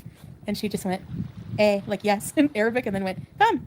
Like she was trying to change the subject from me to forget about the French fries. Like, come in the house. So funny. Crisco Windows, if you can't make it now, you never will. Well. What do you mean stole the French fries? First of all, don't speak about stealing food when you're 7,000 pounds. Don't speak about a child stealing food when you know her family is poor. You've come online and said the family can't afford school. They can't afford this. They can't even afford clothes. They can't even afford her books, her stationery for school. Okay? So they also very likely cannot afford to feed this girl, like, to the full extent of her meals or needs or wants. Like, a kid is gonna want, like, you know, treats, even if they are eating regular, normal food. They're also gonna want treats. So what do you mean steal? You are literally 8,000 pounds. So, like, you're out here like a polar bear, husking your way through, and this tiny, small child that you've exploited before, stolen money from her, that you're being a creep around. Yes, Chantal, I know you're watching. You're a creep. You're a weirdo, and you're a creep. And you're saying she stole food when you're 8,000, 9,000, 10,000, 25,000 pounds? I mean, that's your opinion. I don't know. I understand your point. Like, in order for me to really make it, then I'll have to do the hard work and become a bit healthier. Yeah, exactly, so. Patricia. How can she put kid and stealing food in one sentence? I'm not like, what she's trying to describe, I think, is like a childish behavior of like a kid like taking a snack. Okay, that is not hard for me to imagine. Knowing children, having been a child, like being around kids. Okay, that's not difficult to imagine. But this is not the first time she said that the little girl has like taken, you know, remember the chocolates, taken the chocolates, stolen the candies. That on top of the fact that she's gone out of her way to say that this girl and her family are so poor. They can't even afford all of the stationery for school, the notebooks, the pencils, the erasers, all of this and that. That's why she was the savior that stepped in to raise money. They can't afford that. So, and everything else that we know about the country, everything else that we know about where they live. They're not living in Damascus, so we automatically know that they're not like richer Syrians. We know that. So it's not so unlikely for me to assume that there is food insecurity in that household. Chantal, you're a dumb bitch and you're creepy and you're weird. Stop paying so much attention to this child. Leave her alone. You already stole money from her. I mean, what else? What else do you want, you creep? Yes, and I love spoiling her when she comes over. I understand my grandmother. Oh, you love spoiling her. Do you not understand the definition of spoiling? Do you think it's stealing? In your dictionary, in Chantal's dictionary, next to the word spoiling, does it say exploit child and exploit child's visible disability and take the money from said exploitation? Giving me anything I wanted when I went over there. If I was looking at something and I said, this is nice, she would say, do you want it? And I do that all the time with Sasa to the point where even... Tracy, that's a great point. Tracy in the chat says, you heard her say that the girl had her share of food. That is so weird. Like, what are we talking about? Like rations? Like it's in the 1940s? I mean, I know that there are like places where they have to ration food. But for her to say her share, what do you mean? You're like 99.8% of the problems in your life are because you have no concept of your own share of food. You have no concept of portions.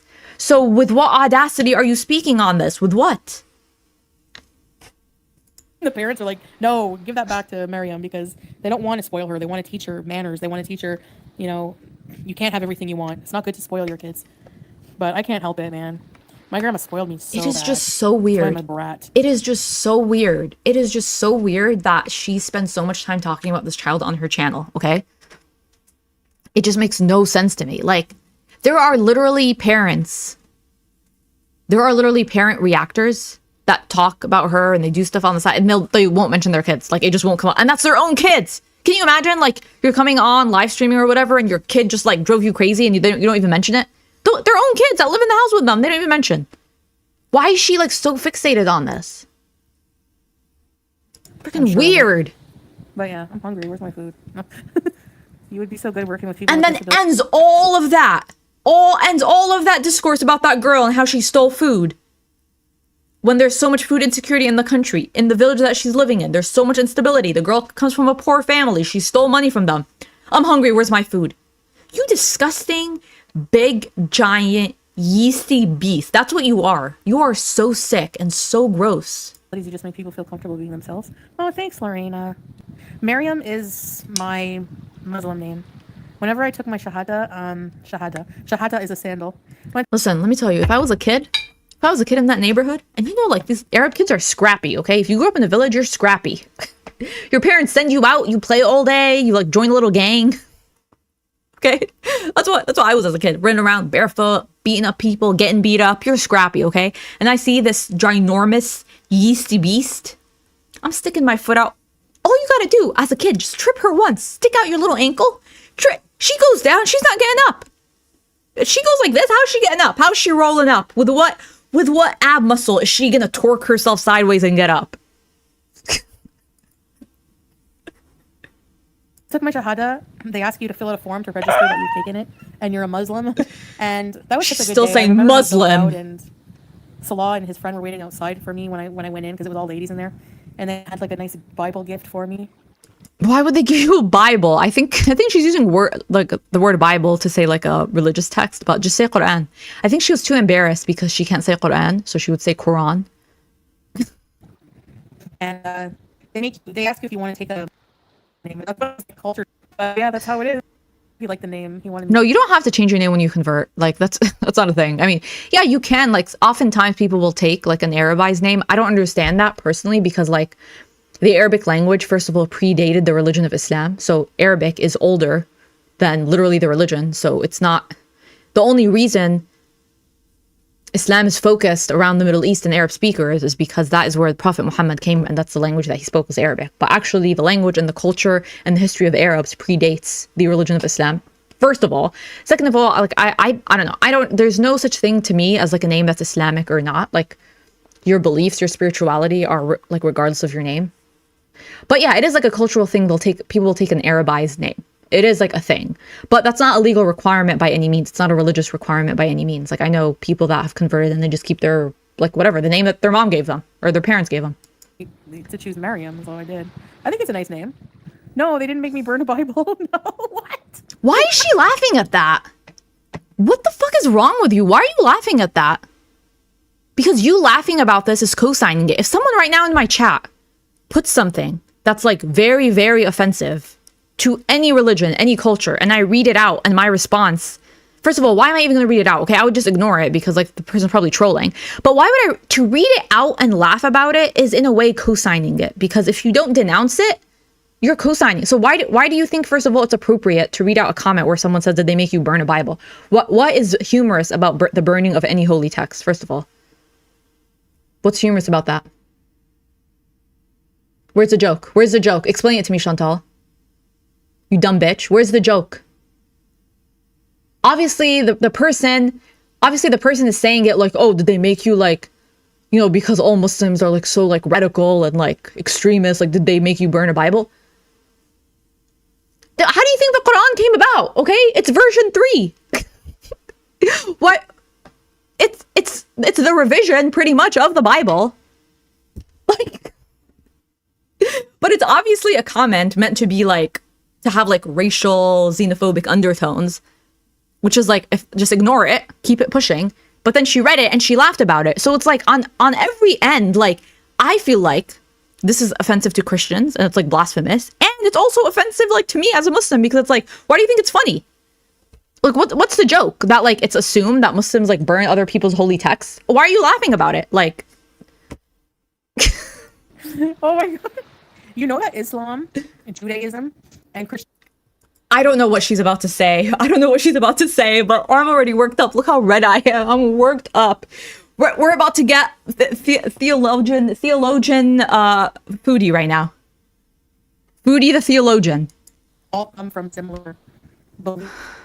No, I'm still going home. No one knew that. No one knew that. No one knew that. No one knew that the Abrahamic religions all come from the same source. No one knew that. How is it a scam? I bought my ticket and any money I used that was donated to me, I used towards moving, and I still have to move. Just not today. whose hand is that making meatloaf? Is that mine? When my grandma died, she only had, one cousin's photo on her mantle. Hi, Tiny Shamrocks. How are you? Probably better than me. Honestly, talking to you guys makes me feel better. That's why I always come live and talk anything that happens to me. It's like a diary or something. My grandma on my dad's side used to have a picture of me and my cousins like on. Benign Hobbit. Listen. I feel like maybe she knows that from watching me. On the wall too. And one of my aunt, her daughter, from like in a nursing outfit from like the friggin' 80s or 70s. I don't know. You know those nursing portraits that when nursing graduates used to have? Do they still do that? The nursing outfits were comfortable looked really cozy back then. Like you want to be cared for by one of them. Those white uniforms. I know she's talking about nurses. Why is there banana? I still haven't moved on. I truly like some things that she says. It just kind of stays with me for a few minutes after. And her laughing about the burning Bible is just for some reason, it's sticking with me. It felt like to her, coming from her, it felt like a very immediate and honest reaction. And that was just to laugh about it. Like, oh my God, it's so funny. Oh my God, that's so funny. How burning a Bible. It's so funny that you would think that Muslims do that. Cause like, yeah, that's kind of a stereotype. Something about that is just like really, it's sitting today on this Friday, on the Lord's Day, on Yom al-Jum'ah, Friday, it's sitting with me and it's not sitting well. Why did they give me a banana? Just because? That's what you win for no reason? Thanks for the money, Shy Edwards. No, I'm still moving, just not today, like I said. I know that's like the big thing right now, contention. Will she move? Will she not move? Believe me, when I was on that bus, I was like excited. Excited for fall, excited for candles, excited for Nashies, excited to see my family, excited for a new place with like AC and everything, full electric. Like, yeah, no, I definitely was excited for a lot of things. But at the same time, like, it was opening that I'm not healthy. Like I feel trapped from myself. Like trapped here because like to leave is just really hard. Imagine picking on someone because they're sick. It's just like, well, yeah. Well, they don't believe it. They think I'm lying. Susan69 isn't even a stereotype. It's along the image of like how a lot of people have a picture of Muslims based off of like the most extremist religious extremists that exists. And like that's how a lot of people, for the longest time, I think it's gotten a lot better now. Although, I don't know, lately it's kind of doing a reversal. That like Muslims are intolerant of other people's faiths and they don't there's no tolerance, there's nothing. And even though the burning of that, the disrespecting of someone's religion is a sin, it is wrong. To force someone to leave their religion and to become Muslim is haram. That's not acceptable. Let alone to burn a religious text that uses the word God. Mind you, it's the same God. Like, I'm not trying to get like religious preachy at all, but like it's like goes along with this image that Muslims are like so they're like backwards, or like these heathens that are barbaric, that they cannot even stand for freedom of religion or expression. And so her laughing about it is just like, what is there even? She's not equipped for this discourse at any level. So then just ignore it and keep going, let alone laugh. But I'm just too not feeling well to even argue with people. I'm so hungry. Oh my God. It is natural, yeah. It's not an easy decision, but sometimes doing the right thing is just really hard.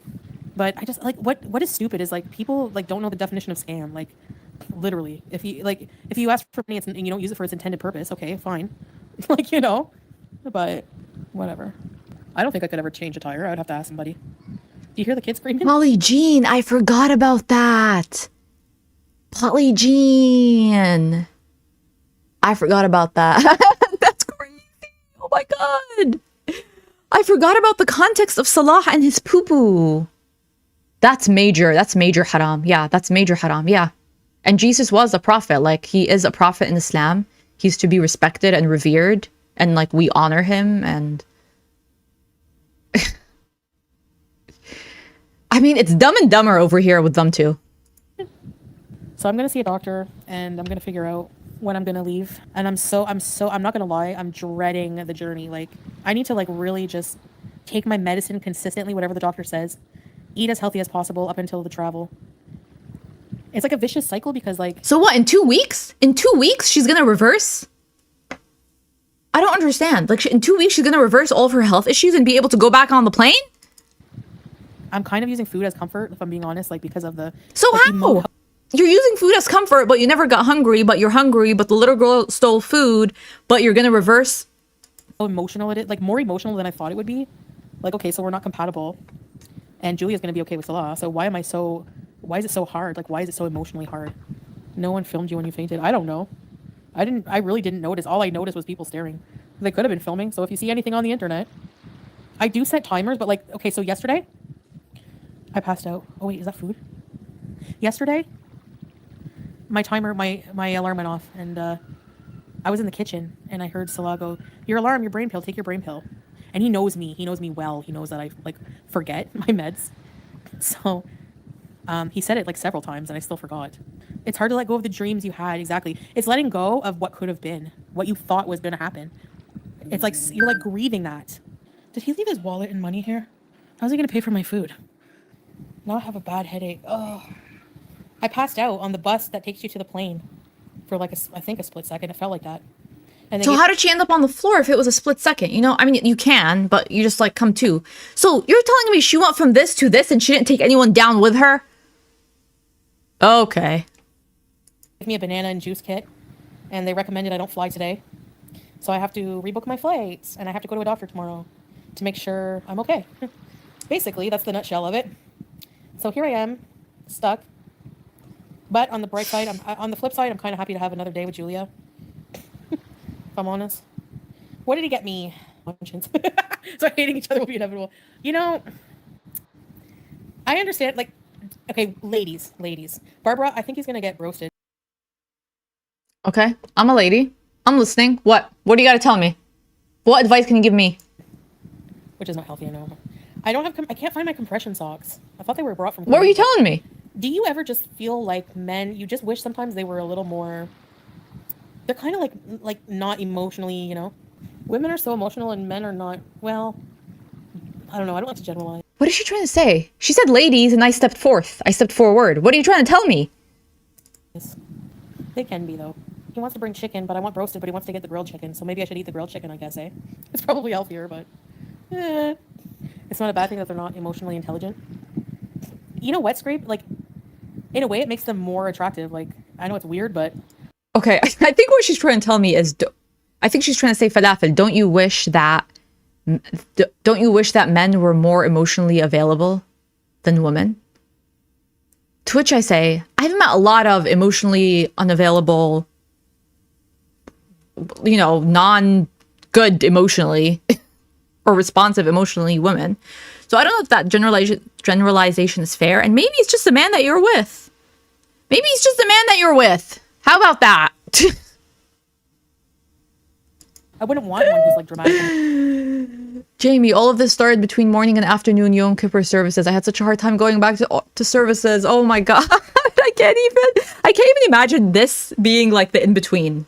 I can't even. My God. She couldn't even rest for one day. She could have been resting if she was on the flight. Me. I don't know. Okay, listen. As you guys know, I'm not a big fan of Salah. The things that he has said in the texts. Cowboy Dog, the video that you put up. Okay, with that.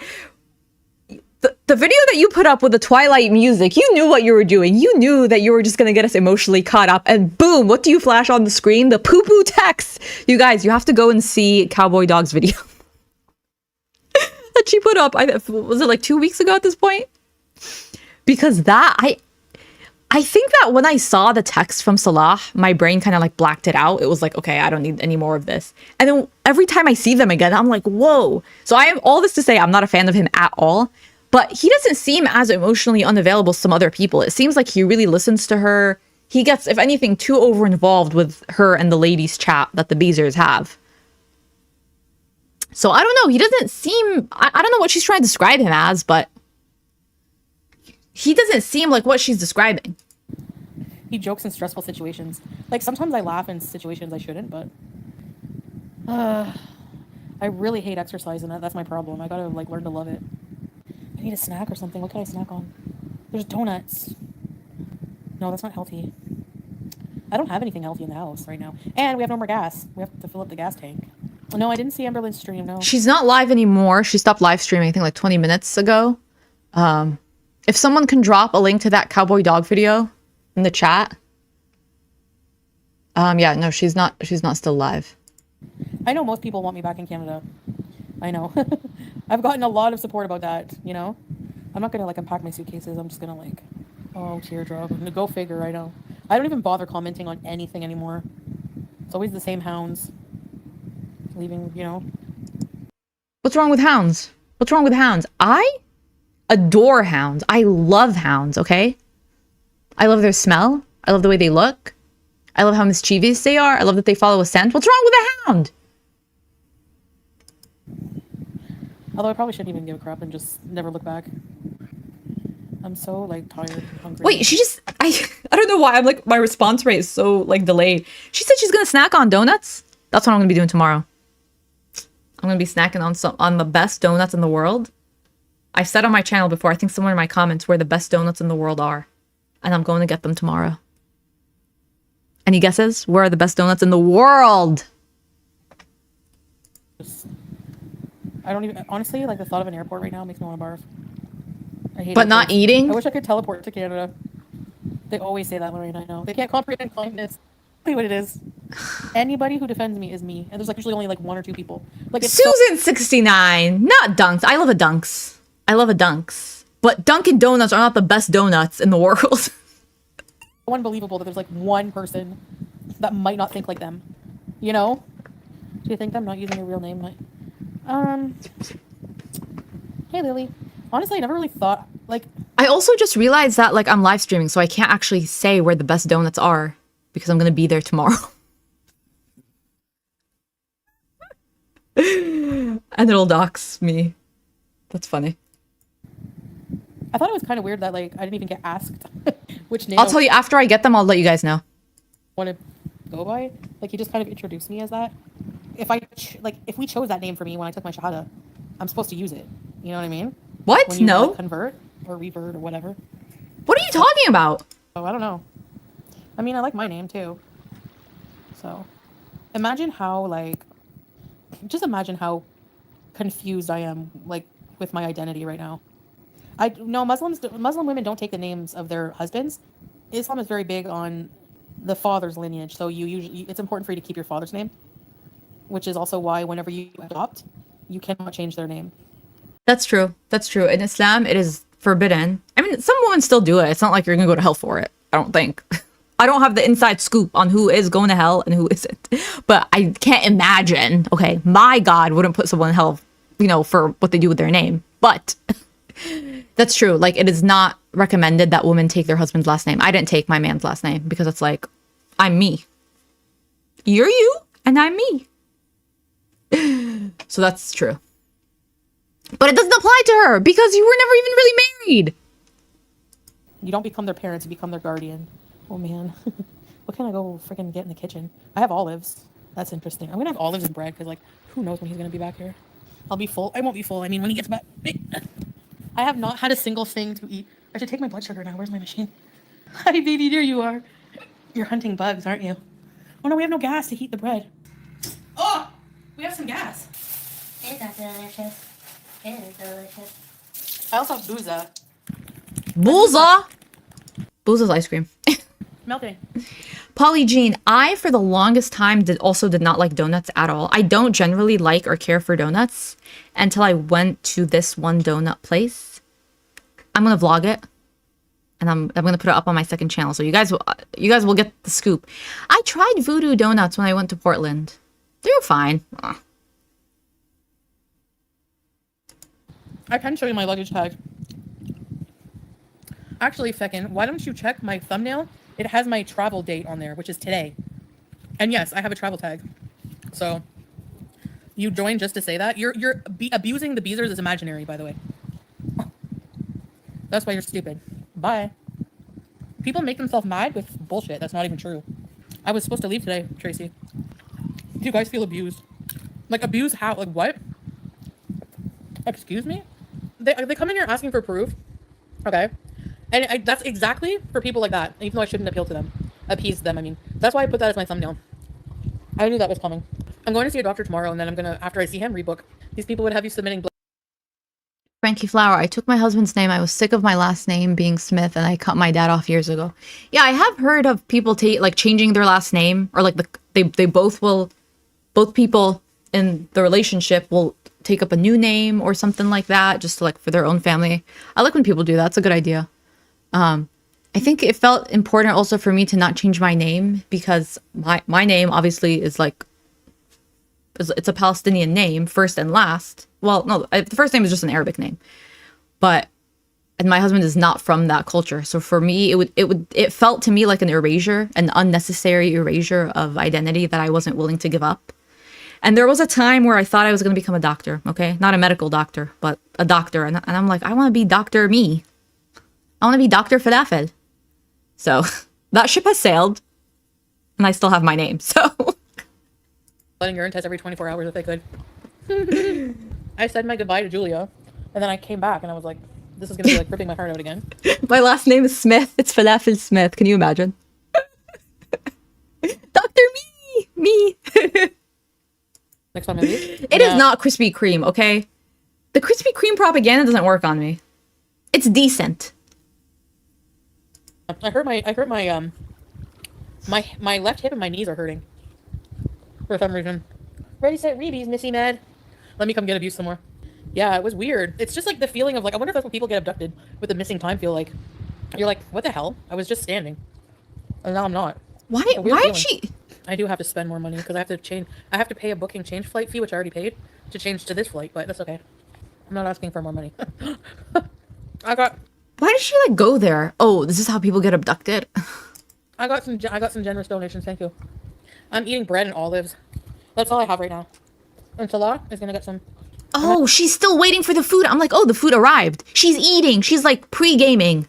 But the food. Having second thoughts about Kenya? Like, I don't have second thoughts. It's not that. It's like, well, I've had moments where I'm like, how am I gonna do this? How am I gonna like, you know, leave Julia? But then I'm super excited to start a new life with all the comforts of the West. You don't think I'm gonna go? Why do you think that, Swag Daddy? I'm like seriously curious why you think that. Because I know you're like the back of my forefinger. But what? Okay, so what about me makes you think I won't go? I need like a viewer's brain. I just don't understand being in a dynamic in a relationship where it's expected that someone constantly brings you food. Okay, unless there's like a disability or they're incapacitated or like they're sick and you're taking care of them. But I don't understand the dynamic of a relationship where the other person can do all the stuff on their own. They can. And whatever they can't do on their own is because they did it to themselves and they're refusing to take steps to reverse it. I can't fathom a relationship like that where like it is understood. It's like, oh yeah, like of course you're gonna get me food. Like go get it for me and put it right in front of me. Constantly, every single day for every single meal. Like, I'm sorry. Are you my parents? Because I can't think of who else I'm bringing food to like that. Even my parents don't ask. I don't even do that for them. But like, who? Scooby, okay? Scooby is who I do this for. Okay, every single meal he looks at me. He's like, get to work, bitch. Yep. Give me the toppers on my food. Give me the probiotics. Give me that salmon. Yeah, faster. Sometimes I give him a poached egg. He's the only person that speaks to me that way because he's allowed to, okay? Because he's the manager of the house. Who else? Who else? Certainly not my man is like bring me every meal. Excuse me? And by the way, if you guys message me, talk to like I just feel like sometimes like we are so caught up in the foodie-verse that we think things are normal and we're just so used to, oh yeah, he's bringing me food. He's bringing me food. The food's coming to me. No, that's weird. For every single meal, that's a weird expectation. If I don't message back right away, it's because I'm so bad for that, even with my family. Sorry, I'm like really hungry. I didn't eat. I had a banana. They were so nice to me today. I don't think a lot of people. Yeah, Strix. He's my soulmate. Not if we're gonna be not together. We'd have to westernize Salah. What do you mean? Oh, the worst. He's not so unwesternized. He's like a regular dude.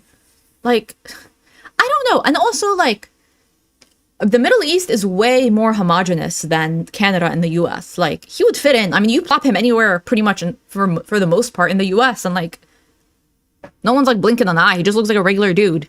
There's a lot more like there's so much more diversity in the US and in Canada than a place like Syria, obviously. Like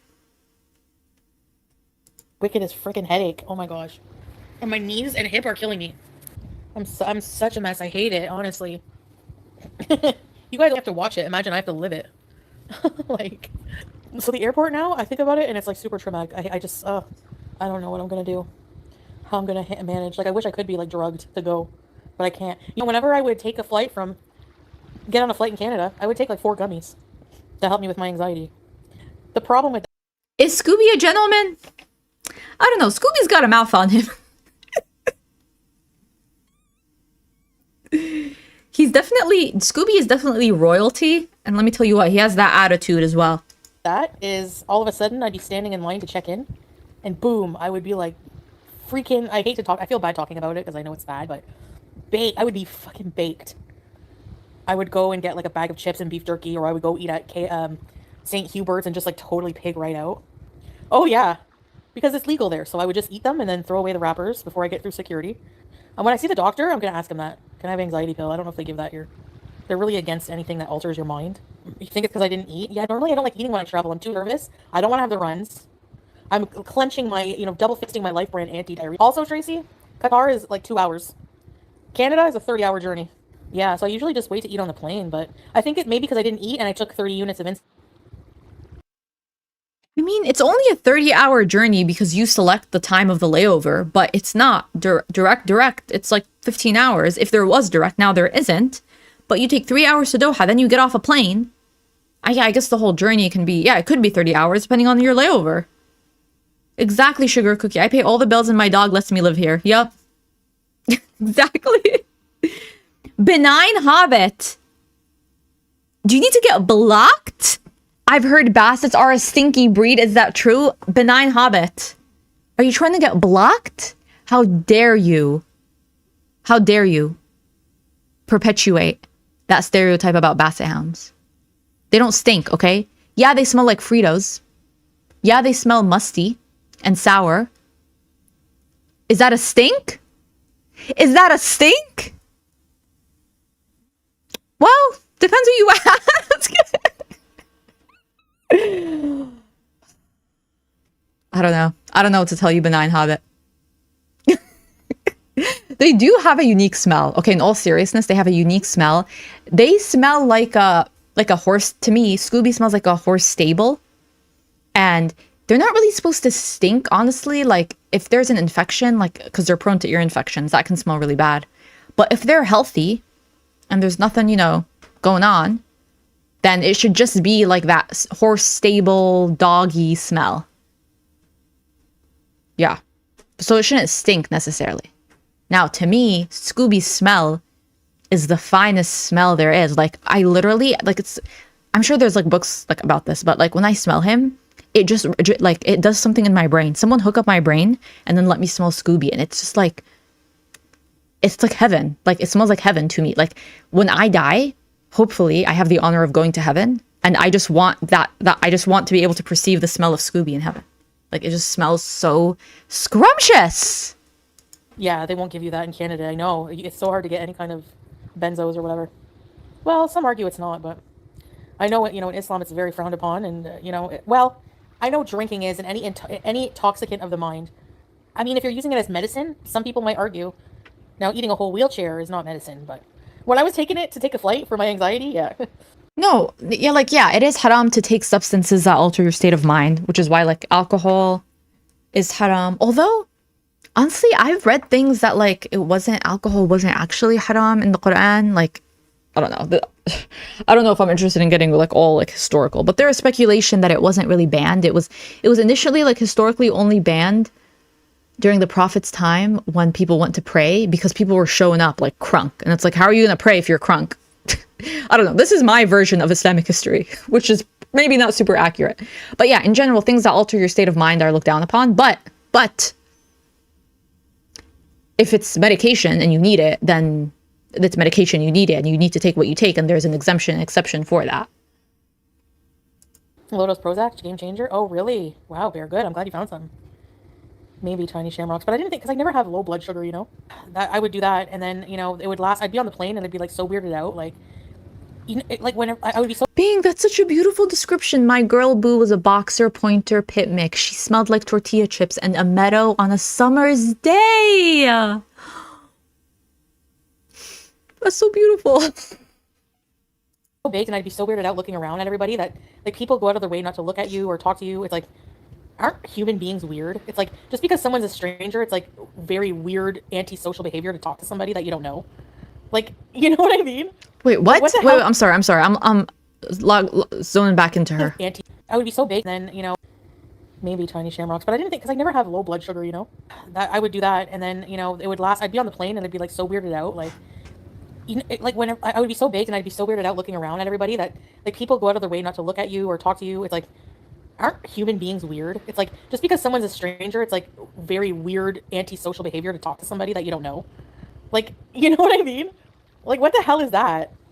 When you think about it, we're strange ass I people. don't even know what she's trying to say. She's saying it's weird to talk to strangers. I think it depends how you do it, the context. What? That was a gunshot for sure. Most people think they're allowed to own guns. I don't know. Could be military. I have no idea, Nina. There's always shooting.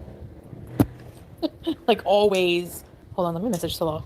Tracy H. I'm like that. And on the plane, I'm talking to you. If we're sitting next to each other, I mean, I'm respectful. Sometimes people want to sleep. But yeah, I love talking to people from different countries. And I always ask them about their retirement plans. Yes, I do. A bad record type deal. You get dropped. Slowly out. Sneakers. The United States have mass shootings here almost every day now. It's insane. Yeah, I really, like, can't get over that. It's crazy.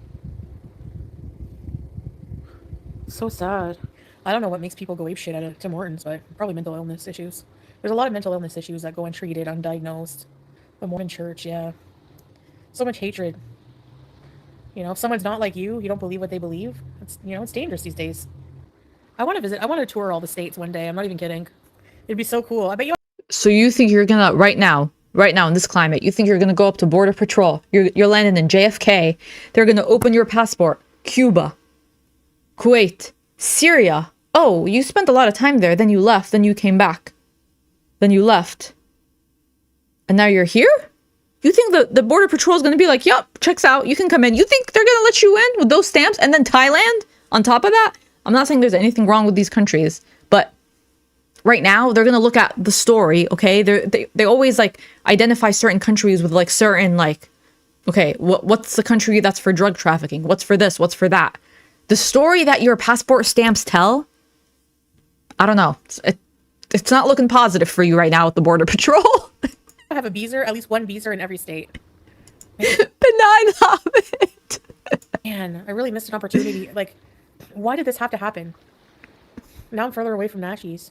Yes, like it was so, like, what gets me is it was so hard and heart-wrenching to say goodbye to Julia and Salah, but I mean, like, you know, Julia is just something really, ugh.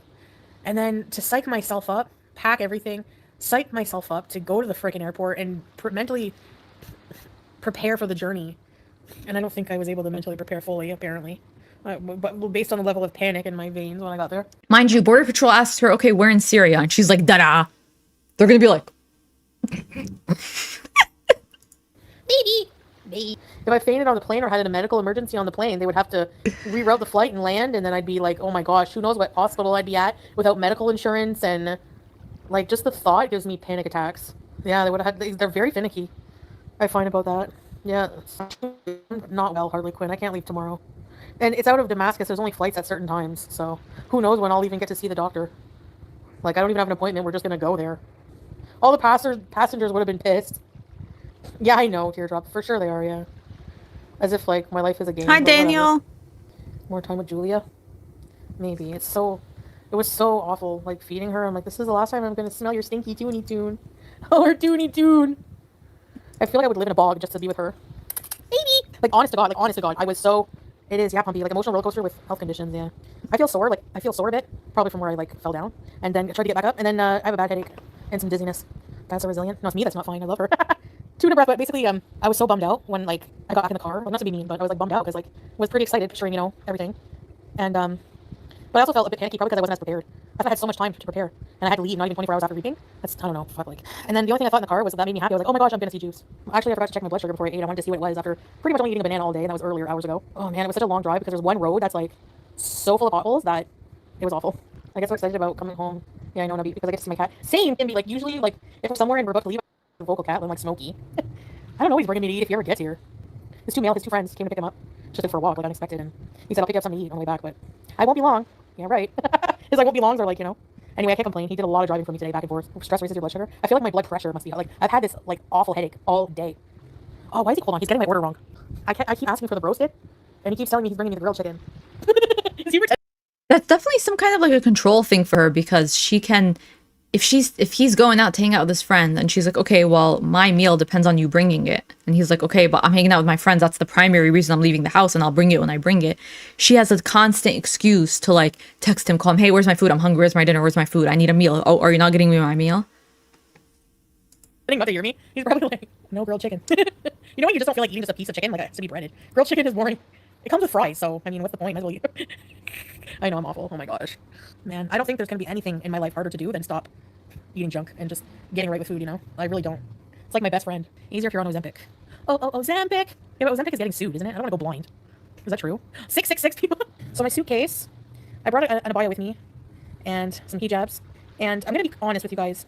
There's part of me that feels like a pressure, a weird pressure that I shouldn't have. I shouldn't allow myself to feel that. Like, if I'm being rude, like, I feel like it's unimaginable to me to ever think of ever not wearing the hijab. But then I feel like weird in Canada. Like, I feel like I have to be, okay, so basically how I feel is, this is exactly how I feel. I feel like I have to be somebody different in Canada, like I have to be somebody different here. And I feel like it's because I don't know who I really am. Does that make sense? Okay. Probably not. Conforming, yeah. But a part of me does like this life, or I wouldn't have been here for 3 years, right? There must be a part of me that does. Do you know what I mean? Like, a part of me that does like the modesty, because when I try to remind myself of why I wanted to escape here, it's because I hated how I was in a lot of ways. I don't understand why it's either wear hijab and abaya and dress how she used to dress before. There's many layers in between that. Can't imagine, like, it's so weird to me. It's like, I think people people are so supportive and excited. Some people because they care about my health and they're worried and think Canada's better for me. But a lot of people imagine me going back to Canada and just like that going back to the old Chantal, the old foodie. And I don't think it works that way. Like, when you've been living a certain way for 3 years, that's the problem. I don't like, the thing is like, when you wear a hijab, a lot of people, you can wear a headscarf. If you want to wear a headscarf, you don't have to be Muslim. But most people associate Muslims with a hijab. Yeah, you can be modest and wear different clothes, exactly. I used to just go in my bra, like, you can only feel the way you feel, right? And I think it's because, like, people expect, you're free to, like, not wear it and still be Muslim and stuff, but you're free to, like, not wear it and still be Muslim and stuff, but I don't like wearing the hijab and, like, not being modest. It just feels wrong, even though, definitely not 10 years ago. And I feel like guilt. It's like, anytime, like, even when I'm alone in the airport sometimes, I'm not gonna lie, sometimes I get really hot, and if Salah's not there, and I'll feel like, just roll your sleeve up for, like, just roll your sleeve up for a minute. He's not here, no one's watching. You're hot. But I can't do it. Like, I can't do it. So, I don't know how it's gonna go. Yeah, I don't know what to tell you about that, girl. That's in your brain. You can roll your sleeve up. Like, even if you wear a hijab, you can roll your sleeve up. It's like...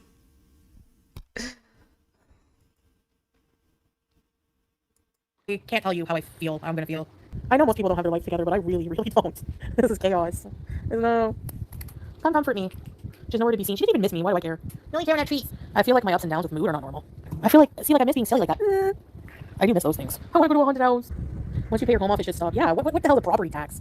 It's not Monopoly. Remember pieces I think the issue with her is that I really don't think that she sees Arabs and Muslims as like people. I think she sees them as like an idea that's based off of in her mind.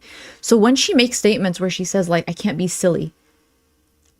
When you're able to see people as people for who you are, you recognize that people can be silly and angry and sad and happy in all the ways, and they can practice like this and they can practice their religion like that.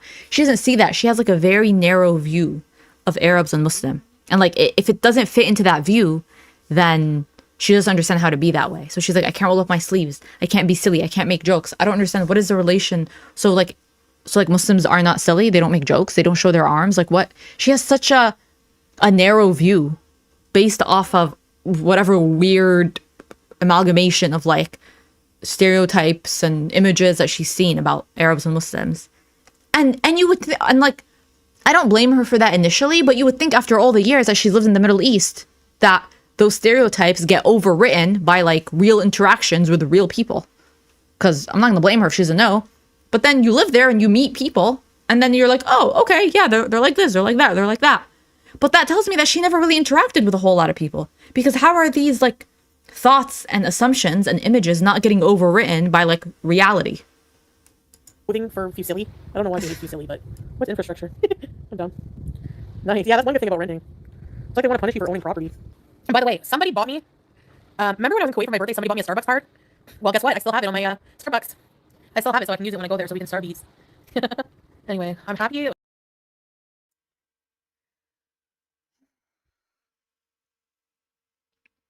She is so massive and so, as a person, morally, she's so degraded and stunted and stupid and deficient that she can't even live without her damn Starbucks.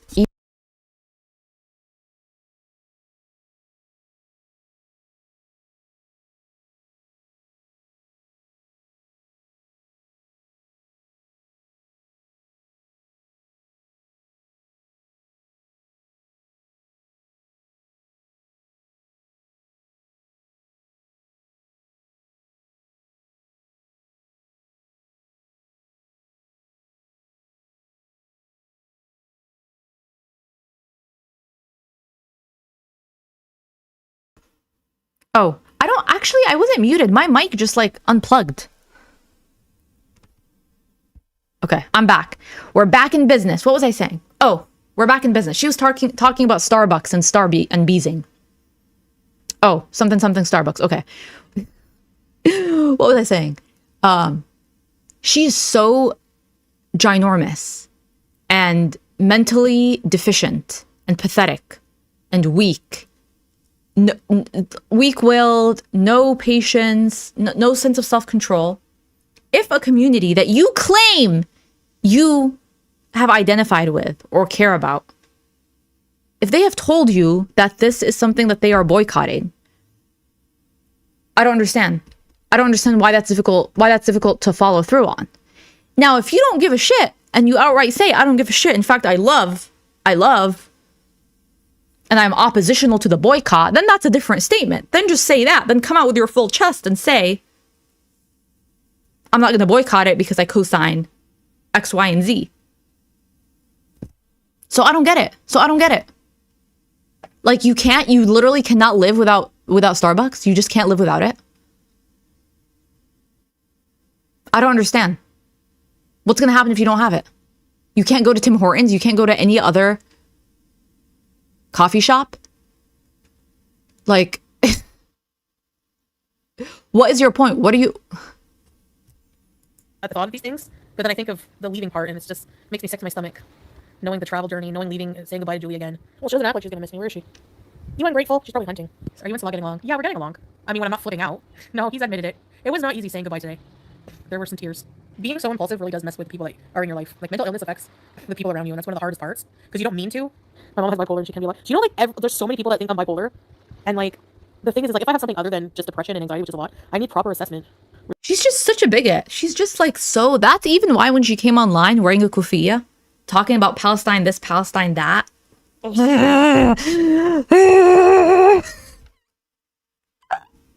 then to walk around with Starbucks in her hand. Mind you know what I do? If I see a family that I know is Arab, that I know is Muslim, walking around with Starbucks, I don't care what country I'm in, I'm confronting you. So... And there's crazy people like me too. If they see her in an airport wearing a hijab holding a Starbucks cup, you know they're walking up to her and confronting her. Because it's like, what are you doing? What are you doing? Then just don't. Then just come out with your whole chest and say you don't give a shit. Because then, okay, then fine. At least we can respect that because, you know, you're being blatant about your position. But how are you going to come on and say this, and that, this solidarity and that, and then continue to violate what the boycott is calling you to do? Mind you, we're not telling you to boycott like Microsoft Office Suite, which is like unavoidable. We're not telling you to boycott Outlook or Google. Well, that's another conversation.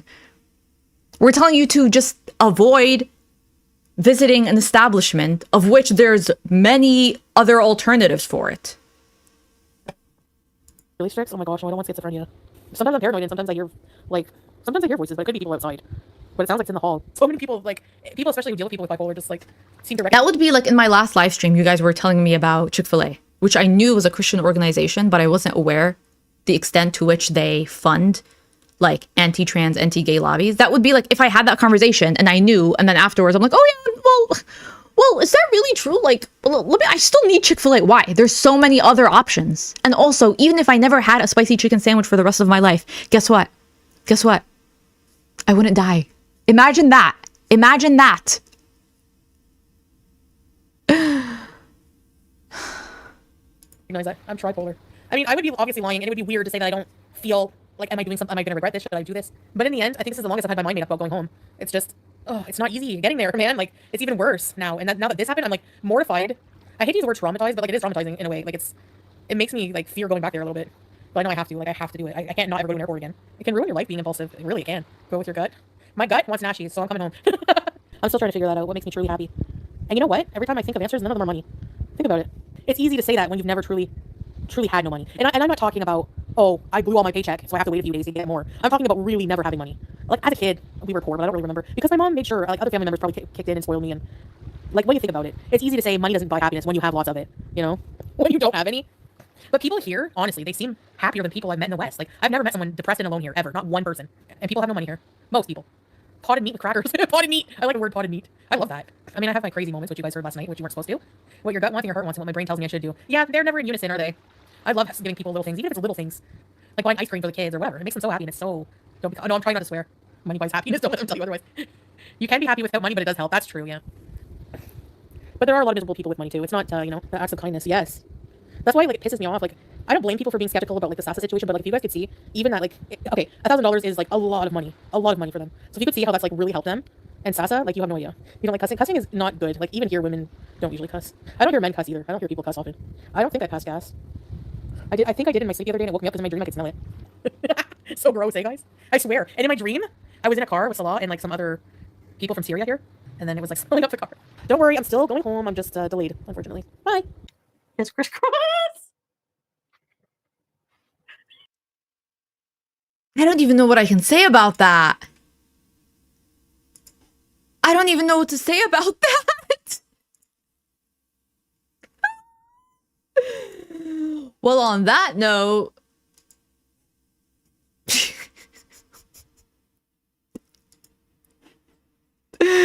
this is the next one. This is shorter. This is 14 minutes. Foodie Booty, we booked her flight. Julia hates her. And she cleaned who knows when a new... I don't know the rest of the title. But this is the second... this is the second live stream recap. My boycott list is long. Girl, same. And I have no problem adding to it. At all.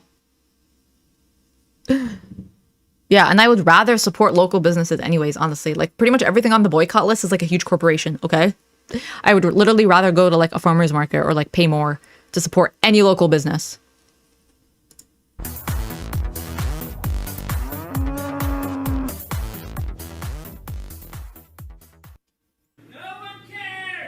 I hate repeating a million times, so I'm waiting for people to come in. Did I get purse snacks? I will. Ooh, Just Saying is giving us a different video. I think this is a different view of the Cuba vlog. Don't worry, Christina. So worried about your health. You gotta really prepare. Like, you know how I prepare in the elevator? Well, I gotta do that for the airports. Once the insulin's open, you don't have to put it in the fridge. So the doctor is not in today because I forgot that it's Friday. And on Fridays, it's like Sundays here. Fridays are Juma. So I'll have to go tomorrow. I'm looking forward to so many things when I get home. But, like, I have so much anxiety, ABCD, because I really, really, really want to get an apartment. Brittany, you just asked me. I really want... Yeah, Friday is... Wait, let me... Is this kind of sped up? That's normal, but... Yeah, Fridays are... Like, the holiday is Thursday and Friday in a lot of places in the Middle East. Thursday and Friday. Some places, they make it Friday and Saturday. Yeah. This apartment, and I'm going to freak out if I don't get it. I'm going to try not to, but... thank you, Spooky. I can't wait either, because guess what? I want a Spooky Bees. So I'm going home. No, I'm going home on a bit earlier. Yes, a bit earlier. But still to leave I saw the video. I thought the video was Cuba. Oh, it's Villa. Okay, nice. enough time to really fully be ready and not, like, you know, have another pass out incident. So I'm going to, you know, get everything in order. I want them to order some extra meds for me. But I am 100% going home. Yes, it's like I said, it's not... I wanted to go home really bad yesterday. I don't think any of us will relax until... So was the whole airport thing a lie? Because now she's saying it's back to its original date. She's implying. What? I'm in Canada. I know. So I'm just trying to get along here and keep things cool. And we're both trying our best here to make it work until I can go. And I'm getting more time with Julia. I think I'm going to get wheelchair service just in case. What if I get really dizzy or, you know, like I just this one last time, then I won't have to worry about it. I don't really want to say, but it's close to the end of the month because I moved it forward a bit, but because whenever I go... So it's the original flight time. I'm going to stay in a hotel. So it's the original flight time then. Until I move into my new apartment, which will be on November 1st. It takes 1 minute. Yeah, I did do that last time, SB, that I flew with Qatar. I took wheelchair because I couldn't breathe. Home for Halloween, so I will do it. Like, the hotel is like $800. It's insane. It's like 500 USD, okay? For like a day, not even a whole day, because my layovers are really long. I don't know yet, April. I'm still finalizing some things with the application and stuff, because I just took a couple days break from getting around to it, and they take like always 2 to 3 business days to get back to me. It's annoying. But it is what it is. So you can buy lounge access. They have like a few different lounges you can choose from. So I'm going to look into maybe lounge access because... If I had lounge access and I saw her in there, I'm complaining. So she's going to clean out the buffet. You can stay there for like, I think 6 to 8 hours to charge. I know. It's insane, Christina. You know, if you have a really long layover, you know, they know they can charge that much because people will be desperate and pay.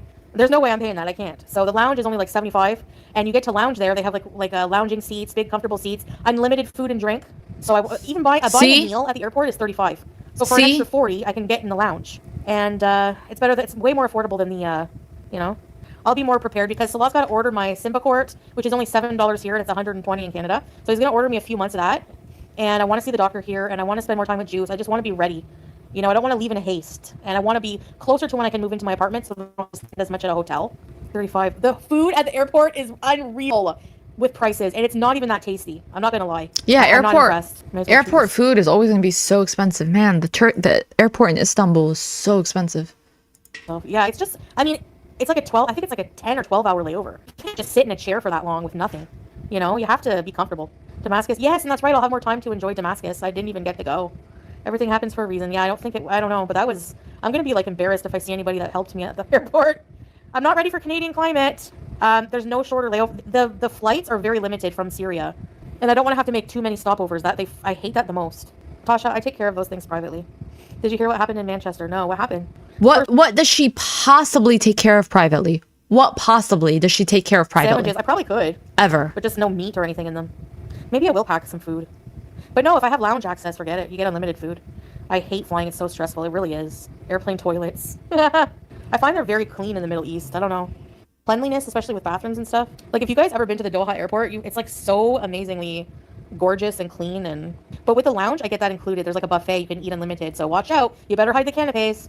What happened in Manchester? It is pretty crazy that this was her skinny era.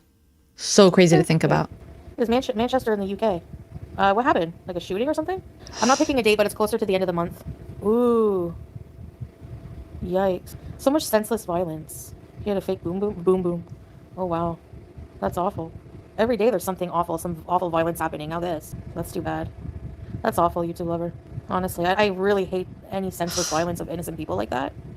I don't understand why her chat keeps up bringing up like actual terrible things and current events to her. Like, she's not the person anyone should go for any kind of like, what are your thoughts on this? What's your feedback on that? Like, please don't. Please don't. This was the bitch who an hour ago was laughing about the Bible burning.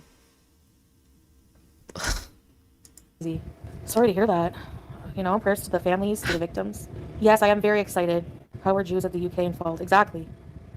You know, targeting, like, if you're against something, you're definitely targeting the wrong people. Not that they should target anyone. I'm just saying, you know. Yeah, some Muslims are just determined to ruin the religion of Islam. Yep, it's true. Yep, I don't condone that kind of any terrorism. No, I said I'm handling all of that stuff privately, Tasha. I'm not going to talk about that publicly. So, that's my answer. I guess you don't know if I'm going to change it or not. I mean, other than my word, I don't know. I am going home for sure. I'm really excited to. I don't want. Okay. She was sitting down earlier. But the fact that she's able to stand for this long and she's like actually cleaning, she could never do this right now. Can't live here. Like, it's just not for me, you know. I'm not giving dates, yeah. But yeah, no, I'm not being mistreated at all by his family. I'm being treated very well. It's just that I don't like. You're not being mistreated? I thought you came on here and you said that they were trying to. I don't know. I got really paranoid one day and felt like everyone was gonna come and get me. I don't know why. Like, I'm, you know, maybe like you saw like the fight we had. She was like, his new hot second wife, she's gonna come and get me. But like, that's in the past, and we're trying to just be very, like, whenever you're very emotional and tired. Jump scare. You know, you're not in an environment that you're used to. You don't know what can happen. Everything runs high, and it's just explosion moment. But we're okay now. Hey, Jesus, but we're not together. Like, we're not. It's not even like that with us anymore. It's changed. Like, everything has changed. The love, everything. So it's not the same. It's never going to be the same. We want to move on mutually. Yeah, I mean, What happened to it's the most amicable breakup ever? It's the most amicable divorce, and we're almost more affectionate with each other. We're like on top of each other now that we're breaking up. What happened to that? I just want to get established in my own place and just be and have a really good time in life and get my health in order. But I want to be like ready. Like, I have a bit more time now, you know, so that'll be good. I can prepare, get my medicines. I explained already, Rasana, why I'm not going early, so I don't want to repeat myself. You know, there's many reasons, but I want to go to a doctor. I want to get my meds. I don't want to have to pay more in a hotel. I'm only moving into my own place November 1st, and I don't want to stay with family, so I don't want to pay more for a hotel than I have to. Yeah, I agree, Tasha. I shouldn't be so impulsive. Like, it really, really is going to ruin my life if I don't, you know. Yeah, I wasn't well enough to travel. It's already ruined your life in many ways, many times over. It's too late for that. Oh, you mean yesterday? Yeah, I wasn't well enough. Serious stuff, yeah. Yeah, but if you came here, you'd understand, like, you just make life work. Like, if you have money, Okay, if you have money, living in Syria is a lot more comfortable. If you have no money, of course, it's going to be awful. But even if you have no money, you have a million family members usually, and people look out for each other, you know? I'm not fighting with my family. That's what I'm gonna do, guys. So whoever doesn't catch us, I'll go live later too as well, but I did do some video at the airport, but not much. I took some video on the way. I took some video of me waiting at the gate, and then I went onto the bus, and that's when the incident happened, and that was it. Yeah, they got my suitcases. The incident. And I think I do have the. Do I have the tags still on them, or did they rip them off? They took my luggage tags, to get my luggage, but I think I still have a strap on my CPAP bag. I could go for some coffee, but we don't have any gas left, and it's Friday. So on Fridays here, it's like a prayer day, and most people, especially in a small village in Syria, they don't open on Fridays. Yeah, they go to the mosque. Where are you? Why aren't you going? Everyone, it's like a holiday almost. I mean, it is a holiday, I guess, in a way. Where are you? And yeah, the gas finished because he drove 4 times back and forth, back and forth. But yeah, Fridays there's nothing open, so he can't get gas right now. It might open later, but he can't fill the cylinder. He's out looking for food somewhere. He's having trouble finding anywhere open right now. I shouldn't have gone in the first place. I don't agree with that. I think it was, I'm happy I made my decision because, woulda, shoulda, coulda, number one. Hindsight's 20/20. But at the time that I was in Canada, I was miserable. Like, I had gone through so much stress. In and out of an apartment in 2 weeks. All the stress with these stalkers and haters and people are just insane. And I didn't even want to be there. And I got to experience another country. Like, I like to travel even though I hate to travel. It's like, you know what I mean? Like, I like experiencing different cultures, but I hate the traveling part. I think she genuinely loved Kuwait. I think she genuinely loved it because for her, it was like away from the paparazzi.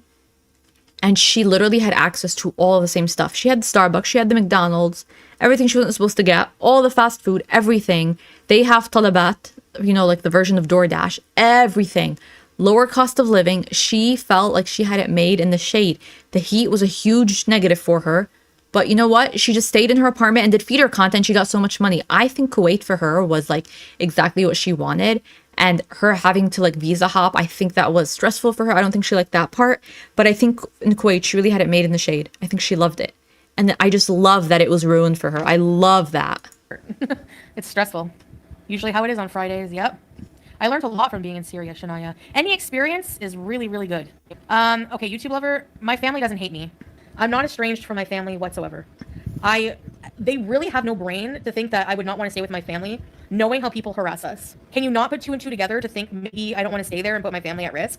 Hey, Charlotte, my mom already has to contact the cops about something. Why am I going to, it's none of their business exactly. I don't know if my health is worse. I mean, I'm older. But back in Canada, I remember going into the hospital with blood sugar problems. I had uncontrolled diabetes probably even back then. I was 402. I was my heaviest. When I went to the hospital, they weighed me. I was 402. My blood sugar was 17. So I had blood clots. I wouldn't say that I'm unhealthier now. Nope. You wouldn't say that you're unhealthier now? You're less mobile. You're drastically unhealthier now. You're drastically worse off. I was always unhealthy. They exaggerate and they lie. They do. Exactly. So then why are you bothered? Okay, if we're all liars and we don't know what we're talking about, then just don't be bothered by it because we're liars. We don't know. People want to believe that it's not my problem. It doesn't have any effect on my life. Did I get injured? No. Alhamdulillah, not bad. Like, I'm a bit sore there, but that's about it. People being here enough time knows how Chantal's family loves her. Yeah, for sure. Yeah, I'm not talking about hijab, religion, nothing. I'm not talking about any of that right now. As of right now, I don't know. Huh. Her saying she's not going to talk about it means that she has sinister plans for it. Because I don't know, her specifically saying I'm not going to talk about it is just interesting to me. It suggests that she's already made up her mind. I can't imagine, I don't know. I just can't talk about it right now, honestly. But, I mean, it's not that it's not safe because there's a lot of women without hijab here.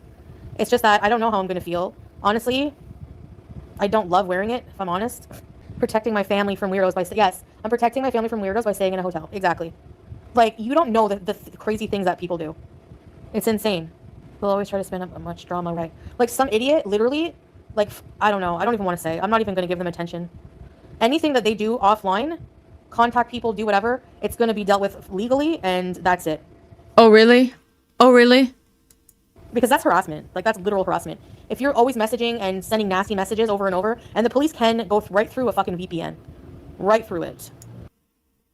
The police? Like regular cops? Like regular town, city cops bypassing a VPN?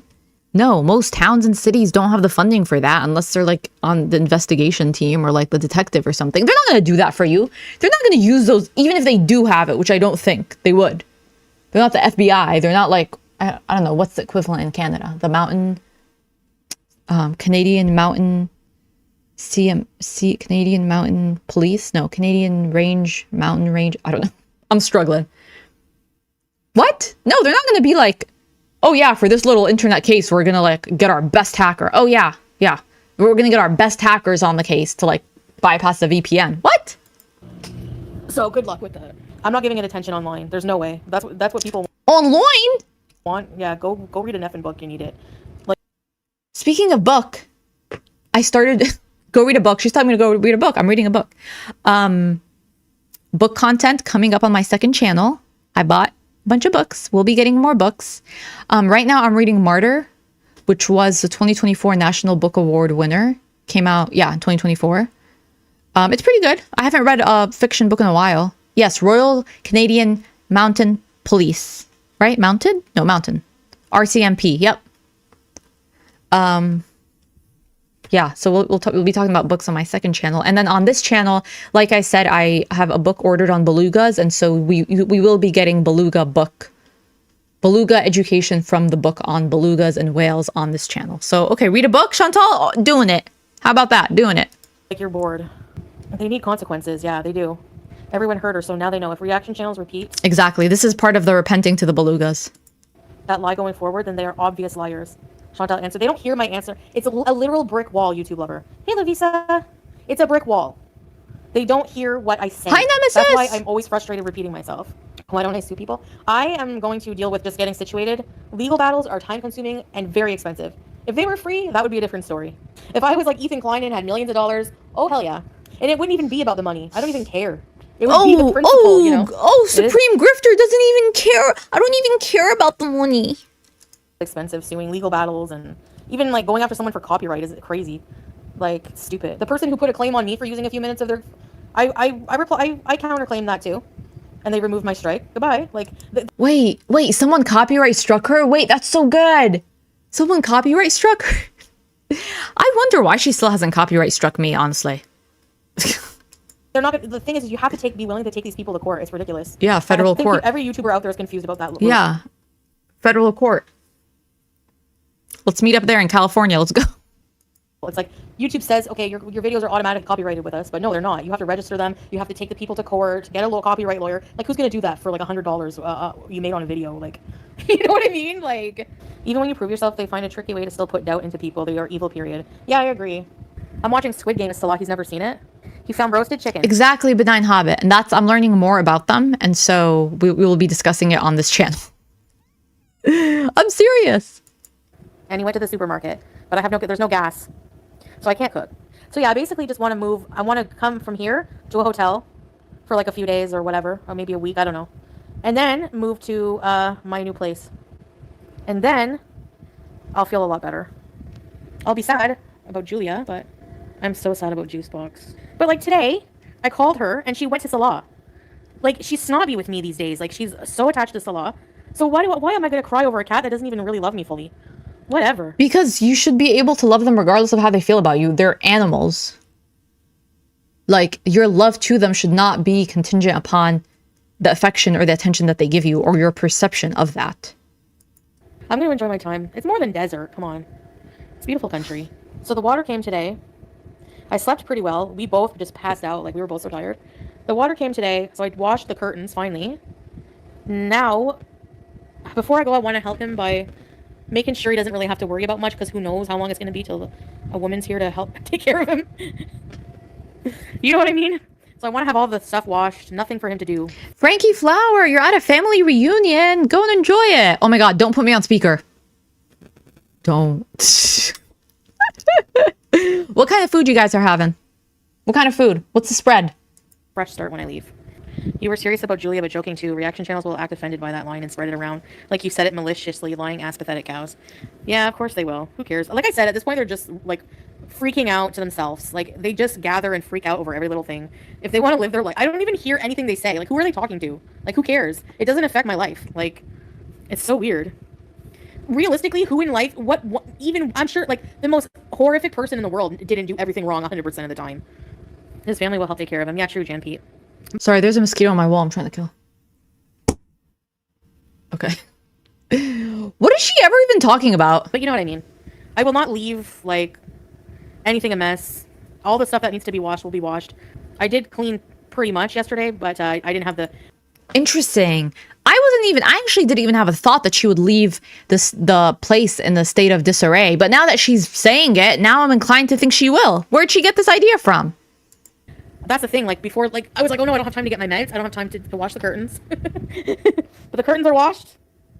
Their members are hilarious. Can you imagine how much more her belly sticks out from her shirt than it does here? Yeah, I know. Worry about your own self. Exactly. That's what I always do. You know? And honestly, I'm not even mad. Like, honestly, when I think about it, I'm not even mad people talk about me really anymore because it's attention. It's attention. So, I like attention. Thank you. Even if you hate me, thank you. I appreciate it. Yeah, you don't want to leave in a mess. Yep. And I don't want to live in a mess, really. Like, you know, those villa days, like, even, I've realized since the villa days, because in the villa days, I used to get really depressed from doing nothing than eating, stuffing edibles and food and doing nothing really. And I would have no routine. I would wake up with no purpose, nothing, not believing in God, not doing anything. So, of course, I would go into a depression and my house would... Well, you can still have purpose to your life and not believe in God. Again, things that she conflates, it's so black and white. It's so black and white. It's like, now my life has purpose because I behave in this, and this way. Mind you, your life still doesn't have purpose. That's the gag. Like, you try to adopt and, like, wear this whole spiritual thing. And your life seemingly still doesn't have any purpose, and you've pretty much more or less admitted it, saying that you still have no idea what you're doing with your life. So just because someone is not assigned to a religion or doesn't believe in God, that does not mean that they don't have a purpose. Like, that's dumb. Messy. And then I would think, I'm depressed, so I don't want to clean. No, actually keeping clean helps depression. It helps. If you're depressed and you clean your whole house, you're gonna feel worse after you do it. You're gonna feel better. True, I totally agree with this. But I don't know. I just don't believe that she does it. I can guarantee it. Like, it took me a long time to realize that, but, like, it actually really does help you feel really good. Yeah, messy house, messy mind. The villa days are behind you. You're a different person now. Yeah, to a degree, you know? And I wasn't on my medicine then. I would take it I would go on, go off. And there was a long period where I wasn't on medicine. You know, and I do need it. Like, I need to realize I need medicine. Like, I was at one point, like, anti-Western medicine, because I went down a rabbit hole of all these conspiracy theories about how it's, like, bad and they're greedy and they're trying to kill you. But, like... Yeah, that's pretty nice. It's pretty nice to be anti-Western medicine when you have access to it at any point. Yeah, you can live your best holistic hot girl life knowing that if there was a true emergency in Canada, you can just zip on there to the hospital and get access to the IV drip, the medically Western trained doctors. Like, yeah, you'll opt in for that, definitely. I need it. Without it, I'm like, I don't know. Oh, I need to get some. You need to change your setup. I really want some, like, string lights. I love string lights. I'm a big person for lighting. Like, if lighting is chaotic, I hate the big lights in the room. I like small, dim lighting. It really helps the ambiance, helps your mental health, you know? Okay, I'm gonna go eat, enjoy with Salah. I'm gonna come back on later on camera. Back on track. Everything is rebooked. Yes, crisscross. Oh, Lord. Okay, let me see. I'm not sure if I'm gonna react to her when she was live. She's not live currently, is she? No. No. Okay, she did a whole... Sometimes when I ask the AI to summarize a video, it'll tell me. I don't think she was... Oh, if she was on camera... If she was on camera, we'll watch it. Oh, she wasn't on camera.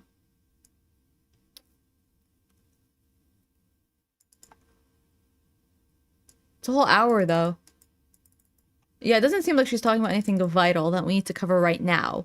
And she wasn't on camera. It would make me more inclined to cover her. We're at 2 hours, 20 minutes, so I think we can call it. So that you guys can enjoy the rest of your Friday. I hope you guys enjoyed that. I feel like we're pretty much caught up, except for her most recent live stream. But we're pretty much caught up. We will have to get back to the retro react, but, like, I just couldn't. It was not possible. We had to cover all of this. So she is still the same, just as terrible. I don't believe that anything that she's saying about what happened in the airport, lies. I don't believe that. The way that she's talking about the whole thing, it just seems to be, like, rooted in jealousy and insecurity. I don't think someone actually left a comment in one of my videos saying when she says paranoia, she means jealousy. Yeah, I think that's what it is. I think that really is what it is at the end of the day. But I hope you guys enjoyed this. Thank you for being here. Thanks for stopping by. Thanks to the mods. Thanks to the members, the new member. I hope you guys have a great weekend. I will let you know about the donuts after I've acquired the donuts. But yeah, thank you guys for being here. I hope you guys have a great rest of your day and night. And I'll see you guys in the next one.